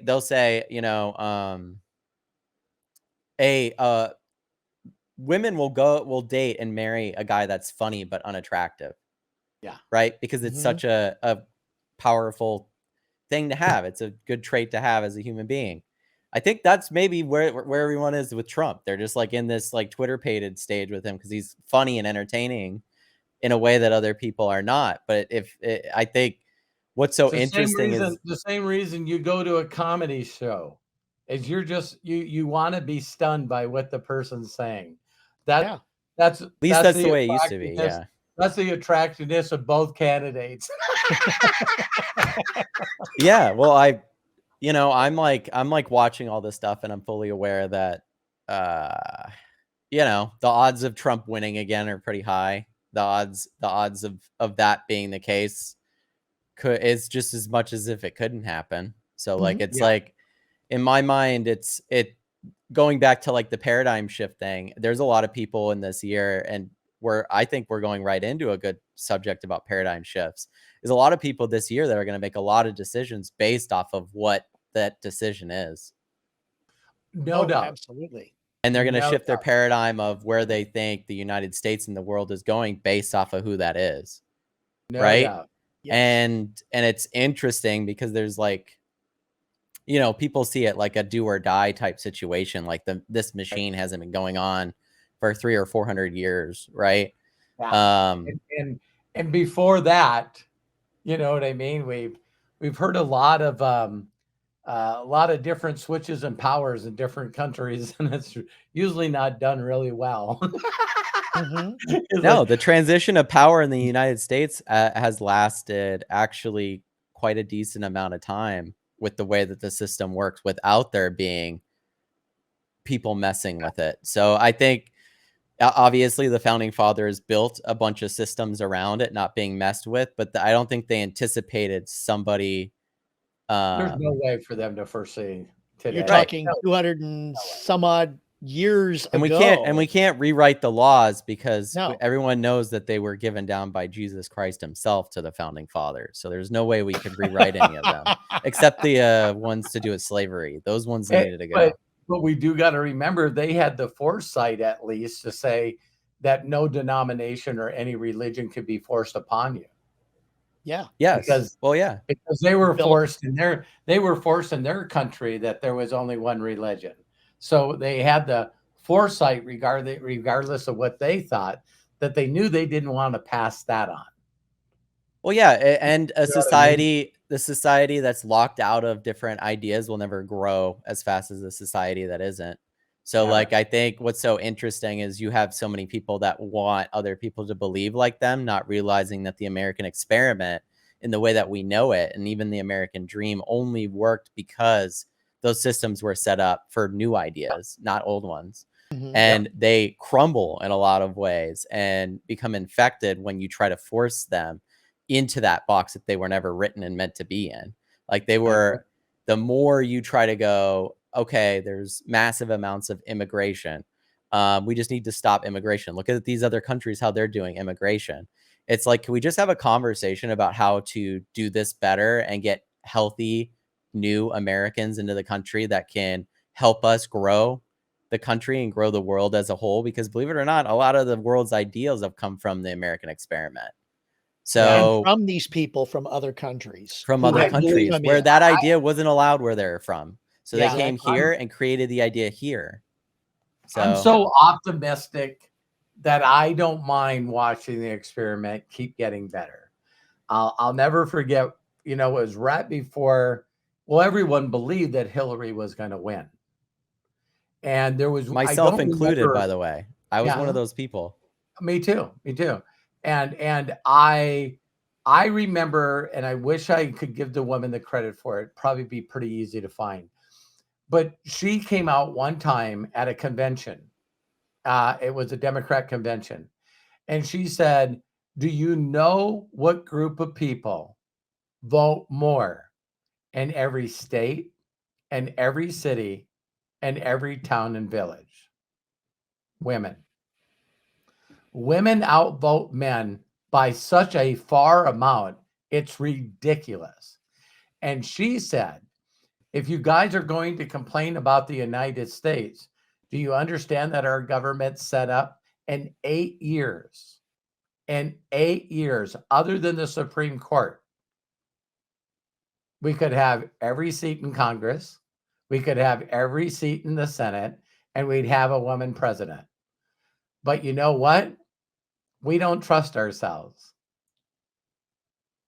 We don't believe in other women, and that's why it'll never happen. And I think I seen what was Bill Barr or whatever his name is. Bill Maher? He did a whole comedic routine on that, because he was just saying, hey, as long as women keep throwing women under the bus, we're going to own everything. We're going to own everything and we're going to run everything. And he goes, because a guy gets a passover for a promotion, he's not as mad at his buddy that he got it. He just goes work for another company that he'll get a promotion in. Well, it's one of those interesting things too, because it's like you can have like different beliefs or different ways that things work in the past, and this is a paradigm, right? When you're talking about like all women voting for particular women, right? Or doing any of those things. I don't know. I find it really interesting because I don't think in a lot of ways the United States has the exact same problems, just in a different way, as some of the countries in the Middle East, where there's a massive amount of indoctrination when it comes to women and their responsibility and who they're supposed to be in the United States and the American society, that still we have not shed. And in a lot of ways, a majority of those women that you're talking about that are voting in those categories are predominantly older. So they don't know, in a lot of ways, a world without those things, because they were raised in that world, and they were raised in that world of like the patriarchy, or a man always needs to be at the leader role or at the front of the table. Obviously there's many countries out there, including countries like Germany and stuff, that have been run very well by female leaders, right? So it's not like we don't have specific spots. And of course you could bring up the UK, or you could bring up other places like Margaret Thatcher or the Queen or anything in that space. But I think it always comes down to that same exact thing that we started the podcast with, the paradigm shift. That easily could happen in an 8-year election if that paradigm shift changed. And you're seeing that start to happen even in, the cultures of women, right? And you see that the response to that in the young cultures of men, which are like, oh, well, I deserve a wife. I deserve all these things. No, those were just those may have been promises to the older generations because of the change that were put on women at the time. They're not wearing those chains. Yeah, they're not wearing those chains. And the only thing that exists for those younger women are the illusions of those chains, the ones that were given to them by their mothers and their grandmothers, saying, don't you understand? This is how you have a happy life and a happy family. And it's like, yeah, but you don't look that way yourself. And this is a large amount of the young generation looks up this way. Yeah. Call it a generational change, because it's something, it's not like the boomers didn't look at the greatest generation and go, we ain't. Yeah, I don't think so. You guys went and fought in all those wars. I'm glad that you're back. Vietnam ain't for half of us. We don't want to do this, right? We're not wartime people. We don't want to be. We're more hippie-ish, right? You have a whole generation that grows up with that. And I think my generation and the generations younger than me look at femininity and look at women in particular completely different than the older generations do. Which is it's obviously a generational change, but it's also very interesting because it's not really something that was handed down to us, right? This is something that women had stood up for and communicated to the rest of the world. Yeah, and now it's just more people are listening. So When we were talking Yes. before this about people like Taylor Swift and what they can do with their power. Well, what would be the number ratio for women influencers versus men? Oh my God. I mean, Yeah. it's like, so then if you just took depends the on what you think an influencer is too, by the way. true, true, true. Well, again, the word being what you defined it, influence, a Because person that could get a bunch of people Well, to do stuff. influencer could influencer could yeah, be because you anybody. brought up Kanye earlier, right? Yeah. Both Kanye and Kim, we would agree, have influence, Yeah. massive amounts of Mhm. influence. But for some reason, Kanye has more of a cultish version to his, that people are willing to do things just like Donald Trump does, right? Yeah. Or Elon, where it's Yes. like there's that certain level to it that's just different. But Right. you know, like I have people that I have allegiance to. It's a very human thing to be like, I'm allegiant to these people and I love this idea and this is Oh, Yeah. you know, this fits on the in me. The puzzle piece fits in right. me, right? So I can tell people that that's why I believe authenticity, and not only authenticity, but there's no one that can hurt you with your past if you're willing to beat them to it. You know what I mean? So when you no longer have to worry about there's people out there that have secrets of yours that once the world finds out about them, they're going to turn against you. It's the opposite. The people that are the most authentic people that are constantly talking about their struggles and what they fell at and the way they think have the largest following. yeah, So it's you true. you yeah, it's just that you can't use stuff against them. Like, when we think about influence and you see, does everyone really not know how Kim Kardashian became who she is? You know what I mean? So Mhm. it's like, come on. But she doesn't have a council culture because a sex tape got released, whether it was planned or not planned. We watched it, mom and I watched a documentary on that. And sometimes we look at things and go, man, that's like awful. And until it's not awful. People are pretty forgiving. And so Yeah. I like this. I like where we are in the world because I just think that people on average don't want to switch their paradigms. They want to stay in their comfort zone. They want to stay content. They just they're not willing to let go of what they have to get what they really truly would deserve. It's like, so there's always paradigm shift that you say you're stuck, and you're absolutely correct for your words. You are stuck. But you're stuck because you're not willing to switch your paradigms to actually willing to suck for a while at something you don't know what you do, totally getting rid of your past beliefs and thoughts to grab onto some new ones.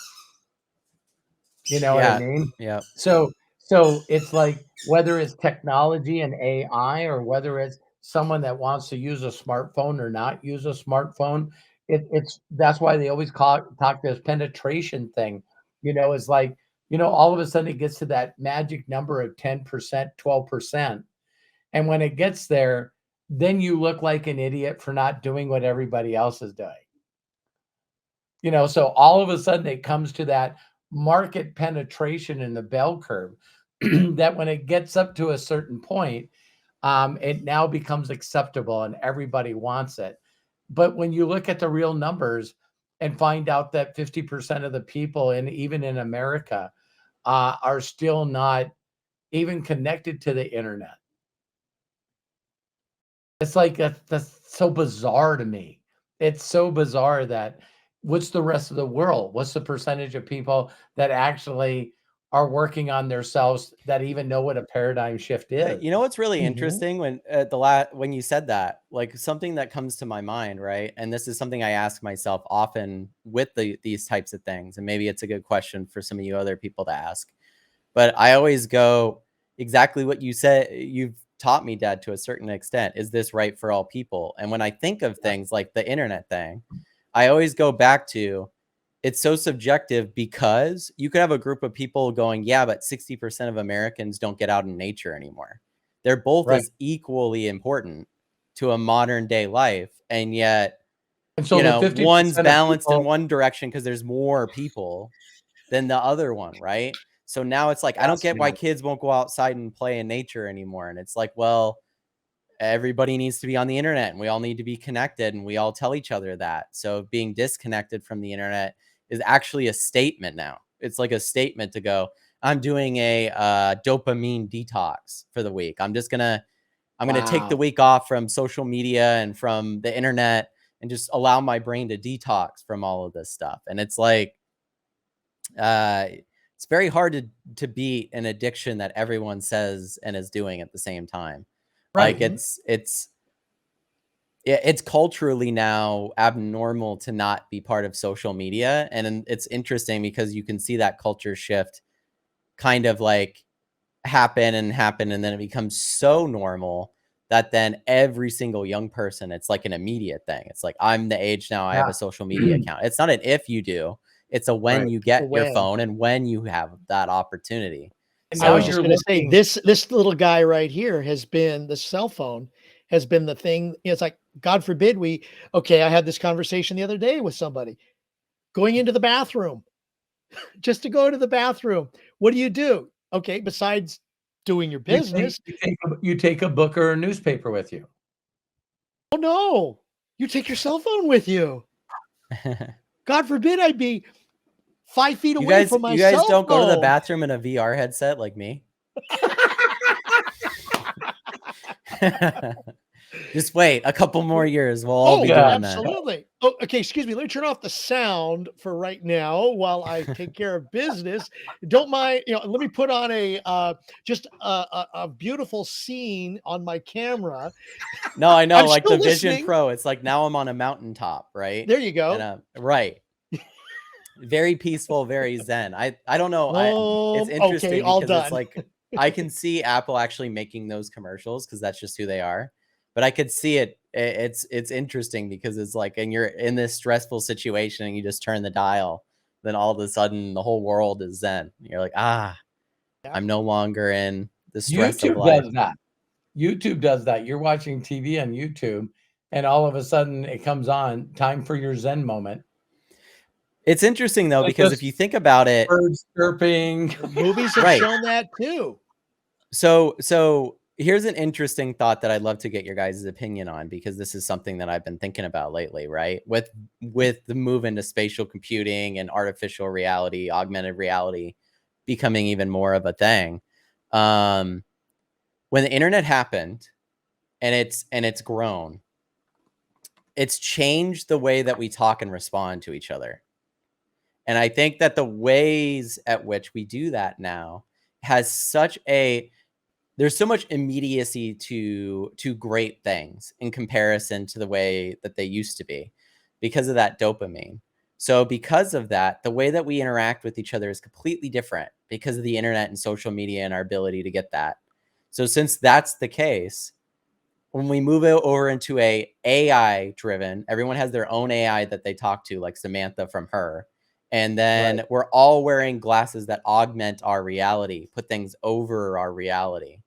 And they're just as real as the things that are around us. They look very real, other than the fact that we Right. can't touch them.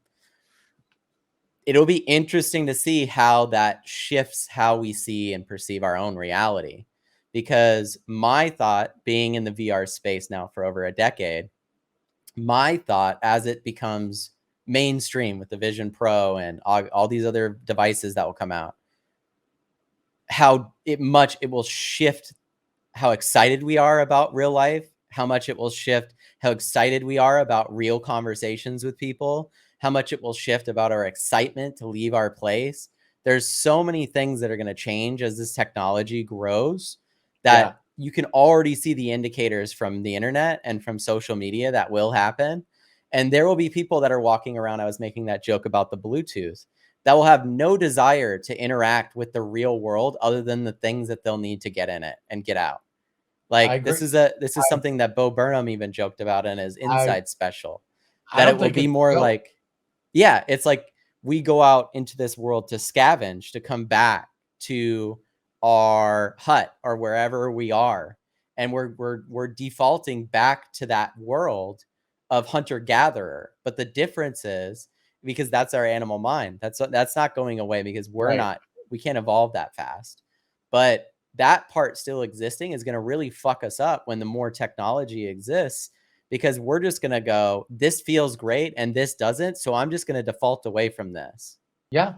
And when that is a majority of people, you will see society drastically change, just like it has from social media. That people will go, I don't have to interact with this person at all. Like, everything's going to become automated. Buying things are going to become so automated that when you go out and you walk around in nature with your augmented reality glasses on, and you're talking to an AI that's known you since you were a child, knows everything about you, what you love, loves talking to you about the things that you love. Why the fuck would you interact with anyone that makes you feel the opposite of those feelings? Yeah. Why? Yeah, it's like right away I'm thinking I'm wearing my glasses and I'm sitting at a restaurant and a guy comes up and says, "Excuse me, I was wondering if I could ask you a question." And I look up at him and the glasses say, "No." Well, I mean, even further than that, if you get in an elevator right now, I get facial recognition on them. I don't need to think it. I will trust the glasses, and it says no, and I just go, no, I'm like, it knows. And what will that world do to the people that are around growing up in it, especially the next generation? Like my children, right? Look at the movie Ender's Game. If you've seen that, you may have. I don't know if I've read the book. Yeah, it's basically like this child savant really is recruited into an organization that is trying to stop the expansion of this species that is out in the world, trying to take over the world. Mm-hmm. And they do all of this stuff in virtual reality. Wow. To training aspects to prepare for it. And then what he thinks is a game that they are playing ends up actually being the war against these people. He's been in the war the whole time. Mm-hmm. And eventually what happens is he goes, "Oh my God, I killed almost an entire race." And he meets up with this race, talks with them, and he says, "I've been lied to the whole time." You're like, I'm the bad guy. I'm the bad guy when all I was trying to do was to protect my people. I Am Legend as well. Yeah. I Am Legend. Yes, exactly. Is similar. There's where another one. It makes that shift where you're like, okay, he's the bad guy in this situation, right? And that's the interesting thing, because those types of stories get you to view exactly what we're talking about. That paradigm shift, it can be immediate once your mind shifts and changes into that space. Because now immediately you're going, and I love Black Mirror on Netflix because it plays around with a lot of these concepts as well. There's one episode where they send in these military people and they go in and they kill all these terrorists, right? And then they go back, that one of them has they all have the Neuralink chips, right? Like that this is the future. So of course we want to see where all of them are, see from their point of view, all these things. But what ends up happening in the story is later on you realize that those Neuralink chips that they have in their mind have augmented their vision to see something that's not real. Mm-hmm. And so they've actually been killing the wrong people the entire time, but the military wanted them to kill these people. So instead of indoctrinating them in, which is the way some militaries work now, going, this is the enemy and they're the bad guys, dehumanize them. In the future, we'll just plug a chip into them and automatically dehumanize them by making them look like aliens. Exactly what Craig's kind of talking about.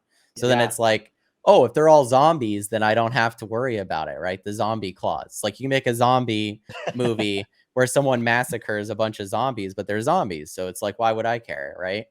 Yeah. But it's interesting when you play around with those thoughts. They used to be people. Yeah, they still are, but it's like that There was another movie. It was a trilogy that was on the same concept. with Kate Blanchett, I think, as the leader of that group, and they had them all different factions. Oh, I can see the movie in front of me, but yeah, You, where you, one faction you, thought it was better than the other, and it treated the other ones, and they had chips implanted in their heads, We're and getting there. We're speeding yeah, up. yeah. I'll find Yeah, that we're movie. well, Yeah. I was gonna say we're in exponential growth so much right now that if you take a minute to just Google and look up new things that have come out or have been invented this week with technology, it would blow your mind how fast things are moving. It from the invention of electricity to now has not been that fucking long. We're Right. talking 3-4 generations. Yeah.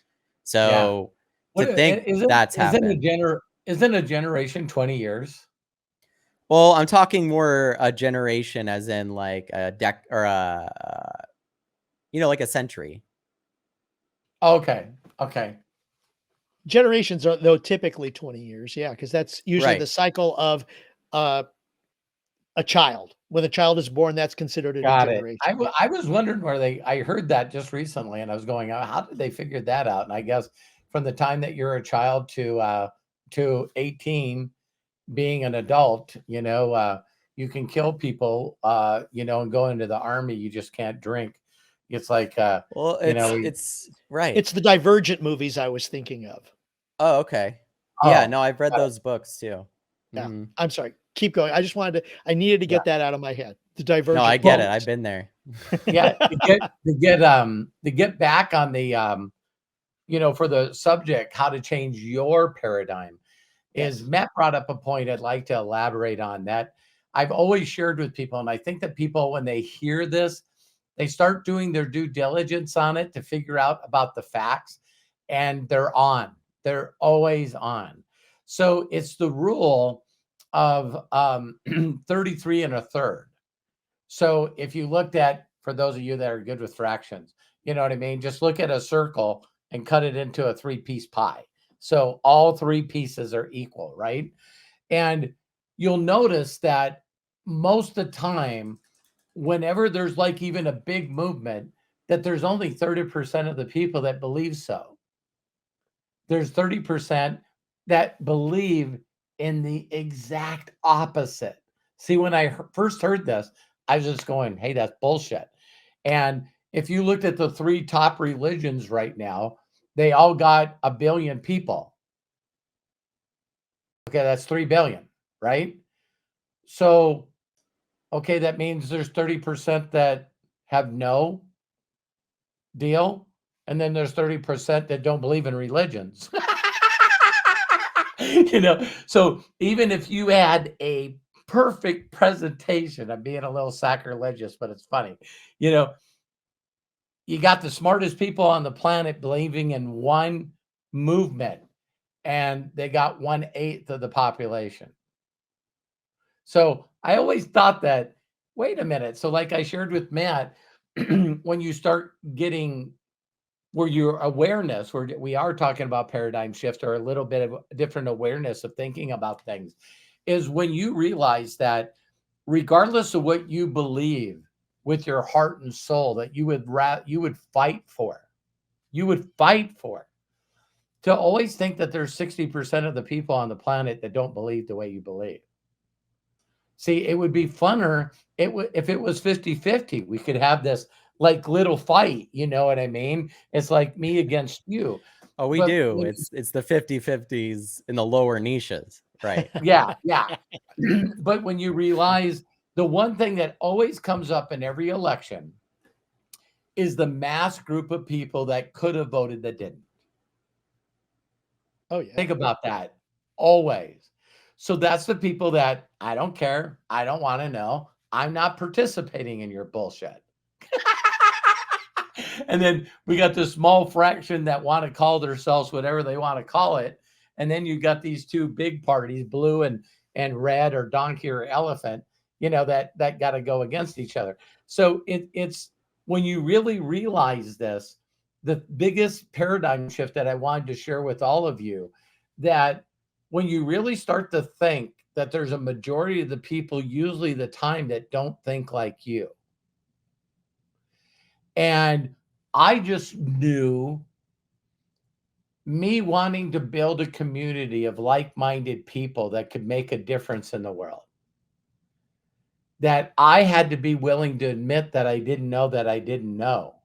That there was a lot of things that I was fighting for, that if I took the time to find out what we all had in common, that we all believed in, that we all could agree on, like something like kindness and love and, connecting with another human being where the person actually felt that you knew, like, and trusted them so they can do it back to you.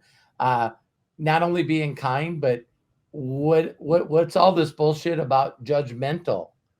Uh, you're judgmental when you're perfect and you think you're the know-it-all to everything. Because as soon as you realize that you don't know everything, then you realize that it's okay to be who you are, imperfect as you know you are. But here's the crazy thing. You finally get to the awareness where you're okay with your flaws and you love your uniqueness. And other people say they're flaws, but they're no longer flaws. They're just you.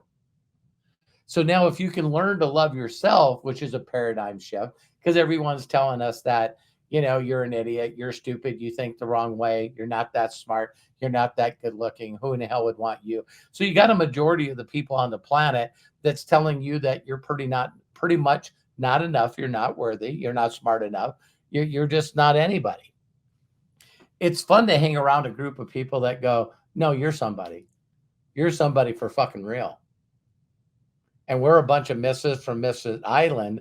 And why don't you come around and hang around a bunch of people that will love up on you and encourage you and reward you for doing the little things? So now you're in that paradigm. And if you would have found me before I met my mentors, none of the shit that I just said to you, I believed was in existence. I didn't believe that I could be excited every day to wake up, excited to start pursuing the journey that I'm on, because I know that it makes me happy to be a creator. It makes me happy to see my son and people like Craig and you that are creators. And I love a bunch of people that are so focused on creating something that can make people feel better than talking about all the other bullshit that we sort of brought up. So when all of a sudden I started to learn to love myself, there was two thoughts that helped me. One was, I got to learn to love myself. And then every religion and every belief knows that, it's the golden rule. You should treat people the way you'd want to be treated. And so now if all of a sudden you love yourself and you love other people like you love yourself, if everyone did that, how different would the world be? And so the more I've worked on this part of me that I know we can talk in our videos on how to do that. But as soon as I knew that was available, that's when I stopped judging people. That's when I stopped thinking negative about people. That's when I started seeing more in people than they seen in themselves, because I seen my old me in them. And I knew if they could switch your paradigms the way my mentors helped me, that I would go from a glass empty kind of person to a glass full kind of person. Instead of always worried about a storm that's coming that's going to destroy me, I all of a sudden thought, I could be pretty grateful and happy for each day I'm given, and I'm going to live in the present. And if I get killed tomorrow, I lived a good freaking life, man. And I want to make that kind of impact on as many people as I possibly can. So does the majority of the people think like me? No, they do not. All right. But that doesn't mean that, can you imagine for a minute never complaining about anything? Can you imagine for a second never saying anything bad about anybody? Because if you see the world that we live in, it's not about working on you. It's about everybody else saying how shitty everybody else is. And whether you were born with common sense or not, you can look up common sense. It should be called uncommon sense because virtually nobody has it. It's brutally honest that most people every day are creating their own reality. Because life sucks. This is not fair. All these people are not fair. Why vote? No one does anything. So if everyone sucks, including you, and your life sucks, I hope that was a aha moment for you. Because I hung around a couple of mentors that said, Robert, not everyone thinks like this. A majority of the people think like this. But there's actually people that are fun, they're fulfilling when they go down in history. If you really had some child 20 years from now, 30 years, 40 years from now, that looks up that person, their biggest accomplishment is how much money they've given to humanity, not what the bullshit media right now says they did. You get to hear the stuff that no one wants to talk about. Why doesn't anybody want to talk about it? Because it's good stuff. It's good stuff. See, no one wants to talk about what anybody ever did that was good. No, there's whole groups of people that are dedicated to tell you that Mother Teresa was a scam. You know, you really start going, wow, there is another world. And when that world switches and you're hanging around other people that feel that way, think that way, and they prove it by showing evidence in their lives of how they get along with people, how other people have been encouraged by them. What if that world I just talked about really existed? Really, truly existed? Because I know one thing to be a fact, which is a lot of people another paradigm, is you become who you hang around. Your programming, everything comes from who you hang around. I was a mechanic. The people that I learned from were mechanics. The people that were my friends were mechanics. It's like, why not hang around a group of people that make money like me, work like me, have the same toys as me, because they have the same toys as I do, because we all get paid the same amount. It's like, so our houses or our apartments are the same, our furniture are the same, our used vehicles are the same, everything's the same because we hang around people like that. So when all of a sudden you hang around a group of people that go, no, that's not the way it is. What? And you see their evidence. Again, my first mentor being Roger Penske, which we talked about. It's like, well, what other things have you cut out? He goes, my biggest expense before was actually renting racetracks to test my cars. So now I own 3. And I'm going, what? And he goes, Robert, listen to this. Let me just stretch your mind for a little bit. I found a piece of property in California that no one could build because there used to be a steel mill on it. And the ground was so contaminated that the person that bought the property would have to clean down 6 feet and dispose of all the dirt. Is in Fontana, California. And he said, so I went to the government, state and federal, and said, if I buy up all this land and you never tax me ever, I'll put $100 million in to clean up the property. They gave him the deal. There's another way other than disposing dirt to stop contamination. And that's putting 2 feet of concrete or asphalt on it. So paved it all over, majority of it's parking lot. The rest of it's a 2.5 mile oval track, 2.5 miles, had 92,000 seats in it. So he builds the complex and he gives it to his son, Greg. Why? Because it's a gift. And he gets residual income from 3 races a year off 92,000 people.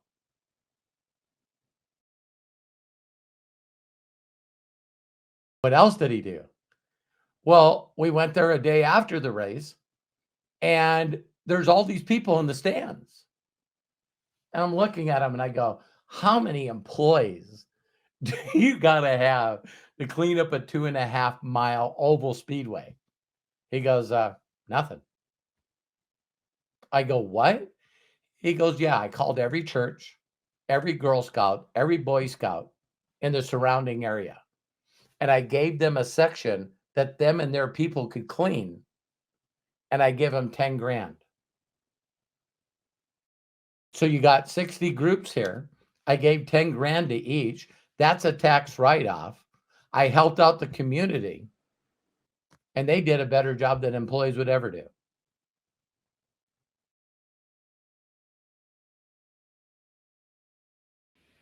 Wow. Another paradigm shift. Ontario Motor Speedway. Yeah, and I'm one of his employees, 50,000 employees of one of his 77 companies. So other people do think different than we do.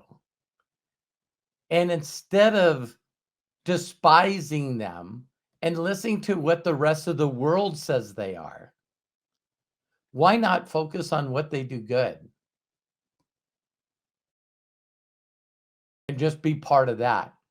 See, I might be weird, but every time someone says that 99% of the people work for the other 1%, my first thought is, I need to be a 1%er.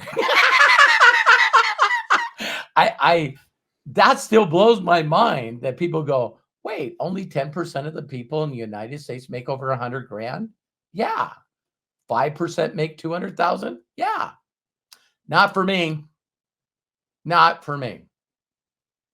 Because my stinking thinking used to be, you had to know somebody. You came from a rich family. You got to be intelligent. You got to go to a good school and have good degrees. See, the world taught me a bunch of bullshit. And I believed it until someone switched my paradigm.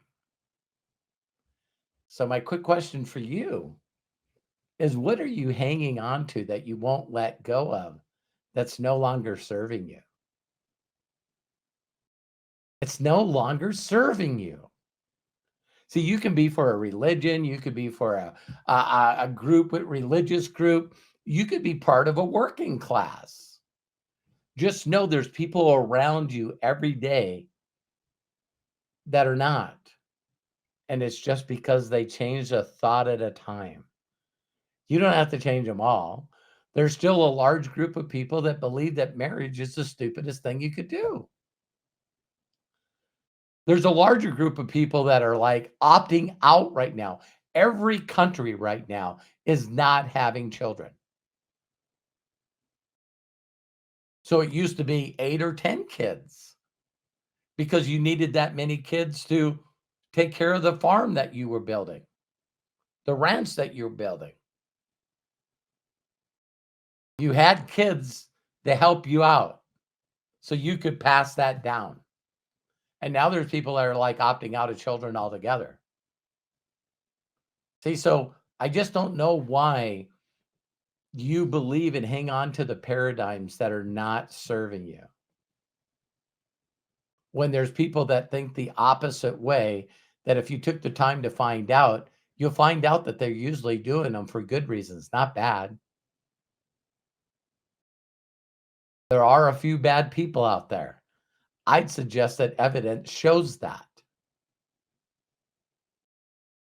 None of the Trump people on here get mad at me, but we brought this up, right? You can really see the relationships of Donald Trump outside of his inner circle. And whether you believe or disbelieve the bullshit in the media, there's a lot of it. See, there's there's some stuff that's true. Like when he filed bankruptcies on all his casinos and went 900 million in debt and wrote it off on taxes. That means that those buildings were built and they were built to a high standard, and a bunch of people helped him build those casinos. And when he filed bankruptcy, that means that a lot of people didn't get paid. That's where it came from. Is it the truth? Yes, it's the fucking truth. It's documented. You file bankruptcy on a business, you don't have to pay the people that put their money in for their employees, including time and supplies, to build something that you never paid them on. And a super entrepreneur would go, businesses work, business don't. But I know people that have filed bankruptcy and they went back once they created the next company to take care of the people that they hurt. Like, listen, the government gave me a pass. I don't think that you should have got financially hurt or went out of business because of that decision. Paradigm shift. You know, so we're constantly dealing with the Luke Skywalker and Darth Vader. Whether you love a Star Wars or not, you're still dealing with the yin and yang. Yeah, it's always, I mean, the yin and yang too is like, it's always shades of gray. You know what I mean? Like there's so much of that in all of us and in society in general. And I think, you know, I don't have anything to add to what you said because I think that was a perfect way to end the podcast. But I just hope for each and every one of you that we've helped you in some way think about the things that you maybe are not serving you and the things that are, and make those shifts in those directions. And you can do your best to keep us accountable to doing that for ourselves. So please, that's all I have to say. Yeah, if you won't allow people, see, you should know where your paradigm shift is, and so many things that we talked about. If people rejecting you and criticizing you hurt your feelings, you need a paradigm shift. Right. Total paradigm shift. Because the other part of me that was a huge paradigm shift for me is when someone said, you got to change, you know, your unrealistic expectations for appreciation. Do you know that my incredible wife, Matthew's mom, turned into a totally different human being in front of my eyes when I did that?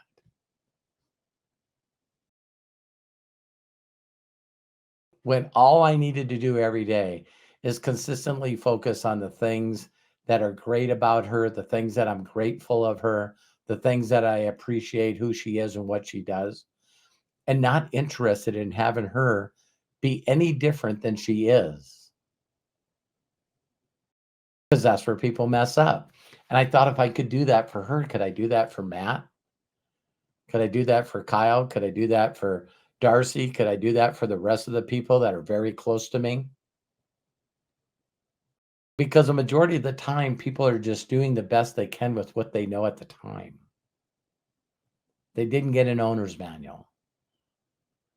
So the reason that people disappoint us so much is because of our unrealistic expectations of what we feel they need to do for us.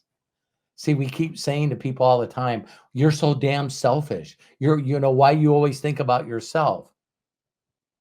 What's the opposite of that? See, Matt, I need you to fucking change who you are so I can be happier. Fuck your happiness.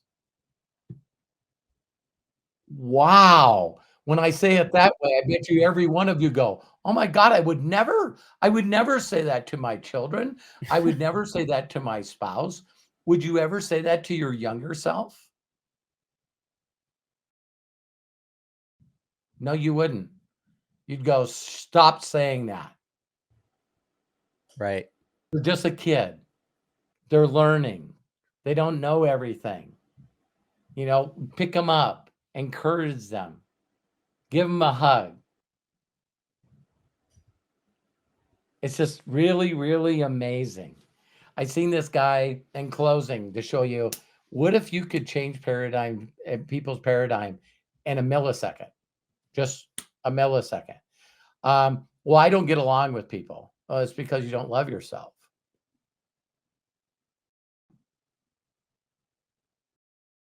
What are you talking about? Hey, I just called you out. Do you love you?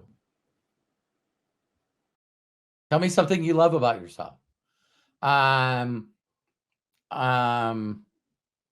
yeah, we got a fucking problem right here. Time to call in Houston. We got a problem. You know what I mean? It's like, wow, how can you have any interaction or connection with anybody else in the world if you don't want to have it with yourself? I don't want to go there. Okay, so now all of a sudden you're not wanting the world to change for you. You know you need to change and change the world around you. Holy shit. Let's not talk about inside stuff. Let's just stay on the outside stuff. If all this shit changed, then I would change. No, you wouldn't. No, you wouldn't. You know that. You know that. So when you start thinking about that and start working on yourself, can you imagine everything in your life, that everything that you had expectations towards, don't anymore? Man, that makes a really relaxing relationship.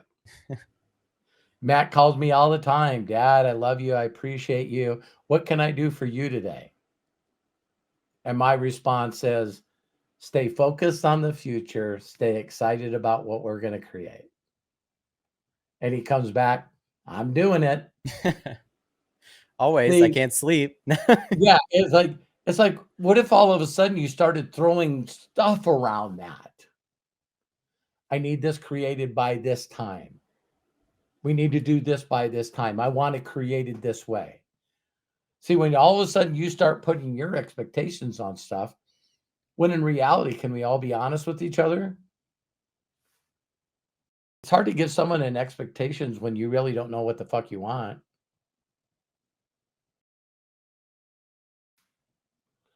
So well, most of the time too, it's people guessing, right? It's guessing. Yeah. They're thinking, if person A did this thing that I want them to do, then I will feel better. And then when they do it or don't do it, they don't get the result they expect. So then they, instead of going fuck and questioning that in themselves, why that's there, they just double down and move the goalpost a little further and go, okay, this is the next thing. Then if they did this thing, or if this thing happened, then they're unrealistic. There's a lot of people right now my age going, listen, I'm checked out until AI takes over, and that's just that. You know, I'm good on this system. So and here's something that I can say to close out. And then you guys can do the final word if you want. No, final words on you. Final words on you. No, I got nothing else. Okay. Robert, wrap it up. Covered it all. Here's the last thing I want to share with all of you is 2 weird thoughts. Just a thought. Just play with the thought. Marinate on it. Do whatever. But all the things that you've already received or gotten, you believe those were the things that would make you happy. So the girl, or being married, or having kids, or getting a degree, or getting a good paying job with benefits. There's a whole list of stuff that were your expectations that you've already knocked out, and you're not there yet. You're not happy. You're not fulfilled. You're not free. If anybody wanted to know why we're doing what we're doing, is we want to create with you an escape plan for you to get out of the life that you hate to the one that you want. The one that you want and you deserve. So if you're going in your spirit and your soul, or whatever you call it, and you're actually going, I would like things to be better. I don't need to sort of lie to myself or anybody anymore and tell you that my connections and relationships with others are where I want them to be. My connection with whatever I think is out there that other people talk about. If it's out there, I would like to be connected with that. I'd like to be more connected with me, for the love of God. If you ask me what I want and you held a gun to my head, just go ahead and pull the trigger. I have no fucking clue what I want. And here's another part of that. If you already knew everything that would get you there and you're just not doing it to suffer, what the fuck? I'll tell you what that is. You don't trust you. You don't trust you because you don't believe in you. And because of that, you're asking every Tom, Dick, and Harry and a couple of Karens about their fucking opinion because you don't know what you want, because you don't trust yourself. If you don't trust and love yourself, that's why when you say to people, hey, what do you want? They go, I don't know. The reason they say, I don't know, is because they don't trust that they really know what the fuck they want. I thought it was a job. I thought it was a relationship. I thought it was kids. I thought it was this vacation. I thought it was this promotion. I thought it was a bunch of trophies and shit.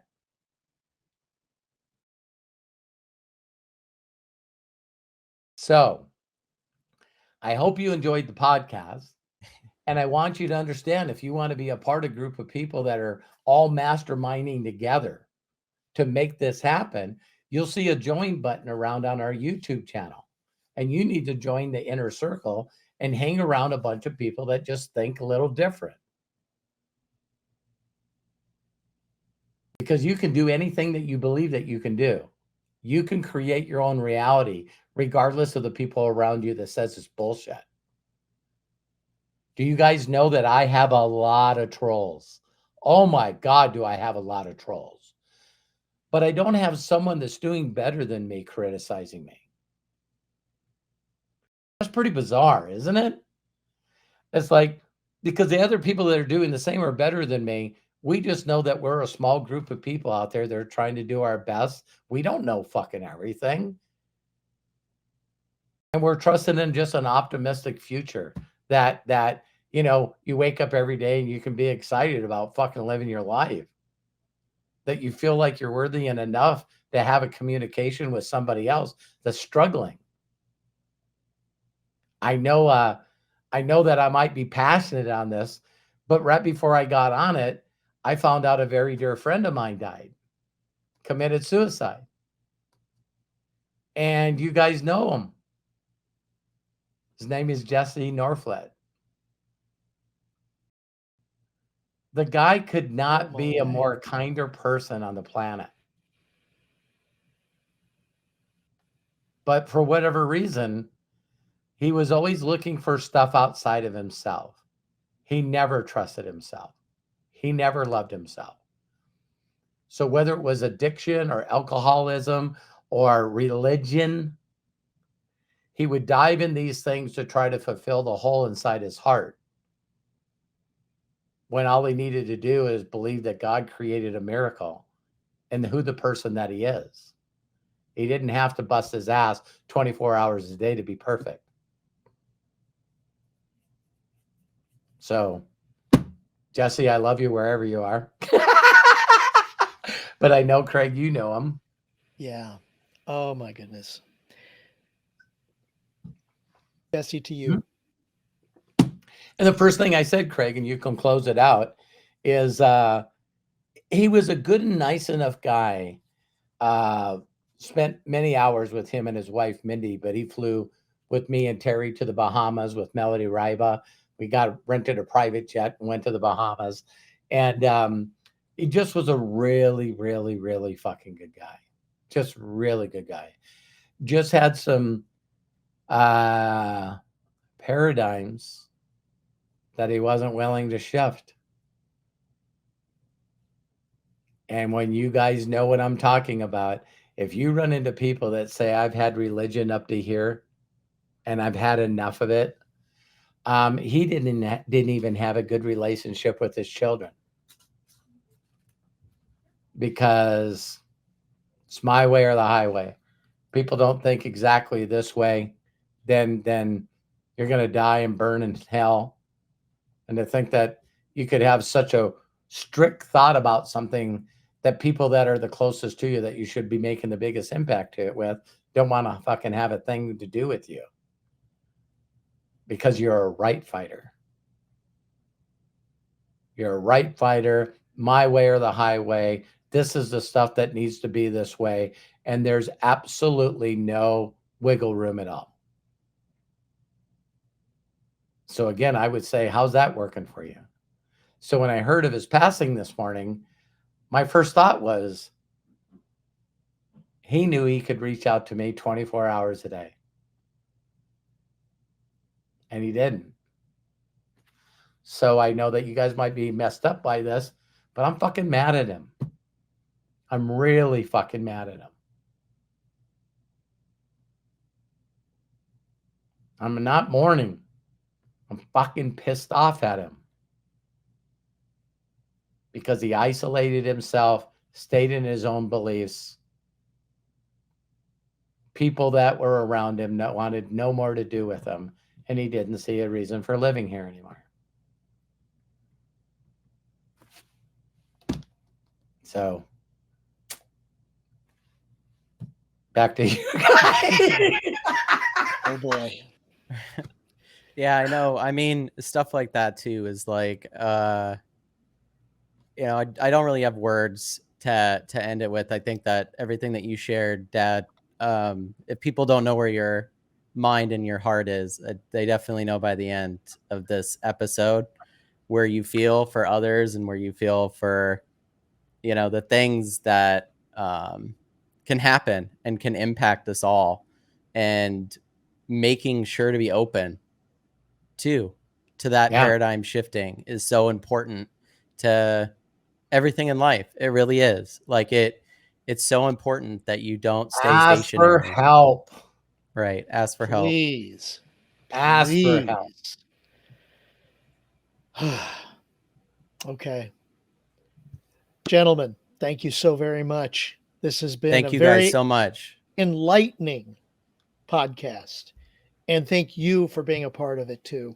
You can follow Robert Hollis at roberthollis.com. Also, if you'd like to join our exclusive community that Robert mentioned, the Inner Circle, you can join us by going to roberthollis.com/join, or clicking that button if you're watching us on YouTube right below this video, the join button, and you can register there. There's lots of information that's exclusive content that you'll be able to participate with.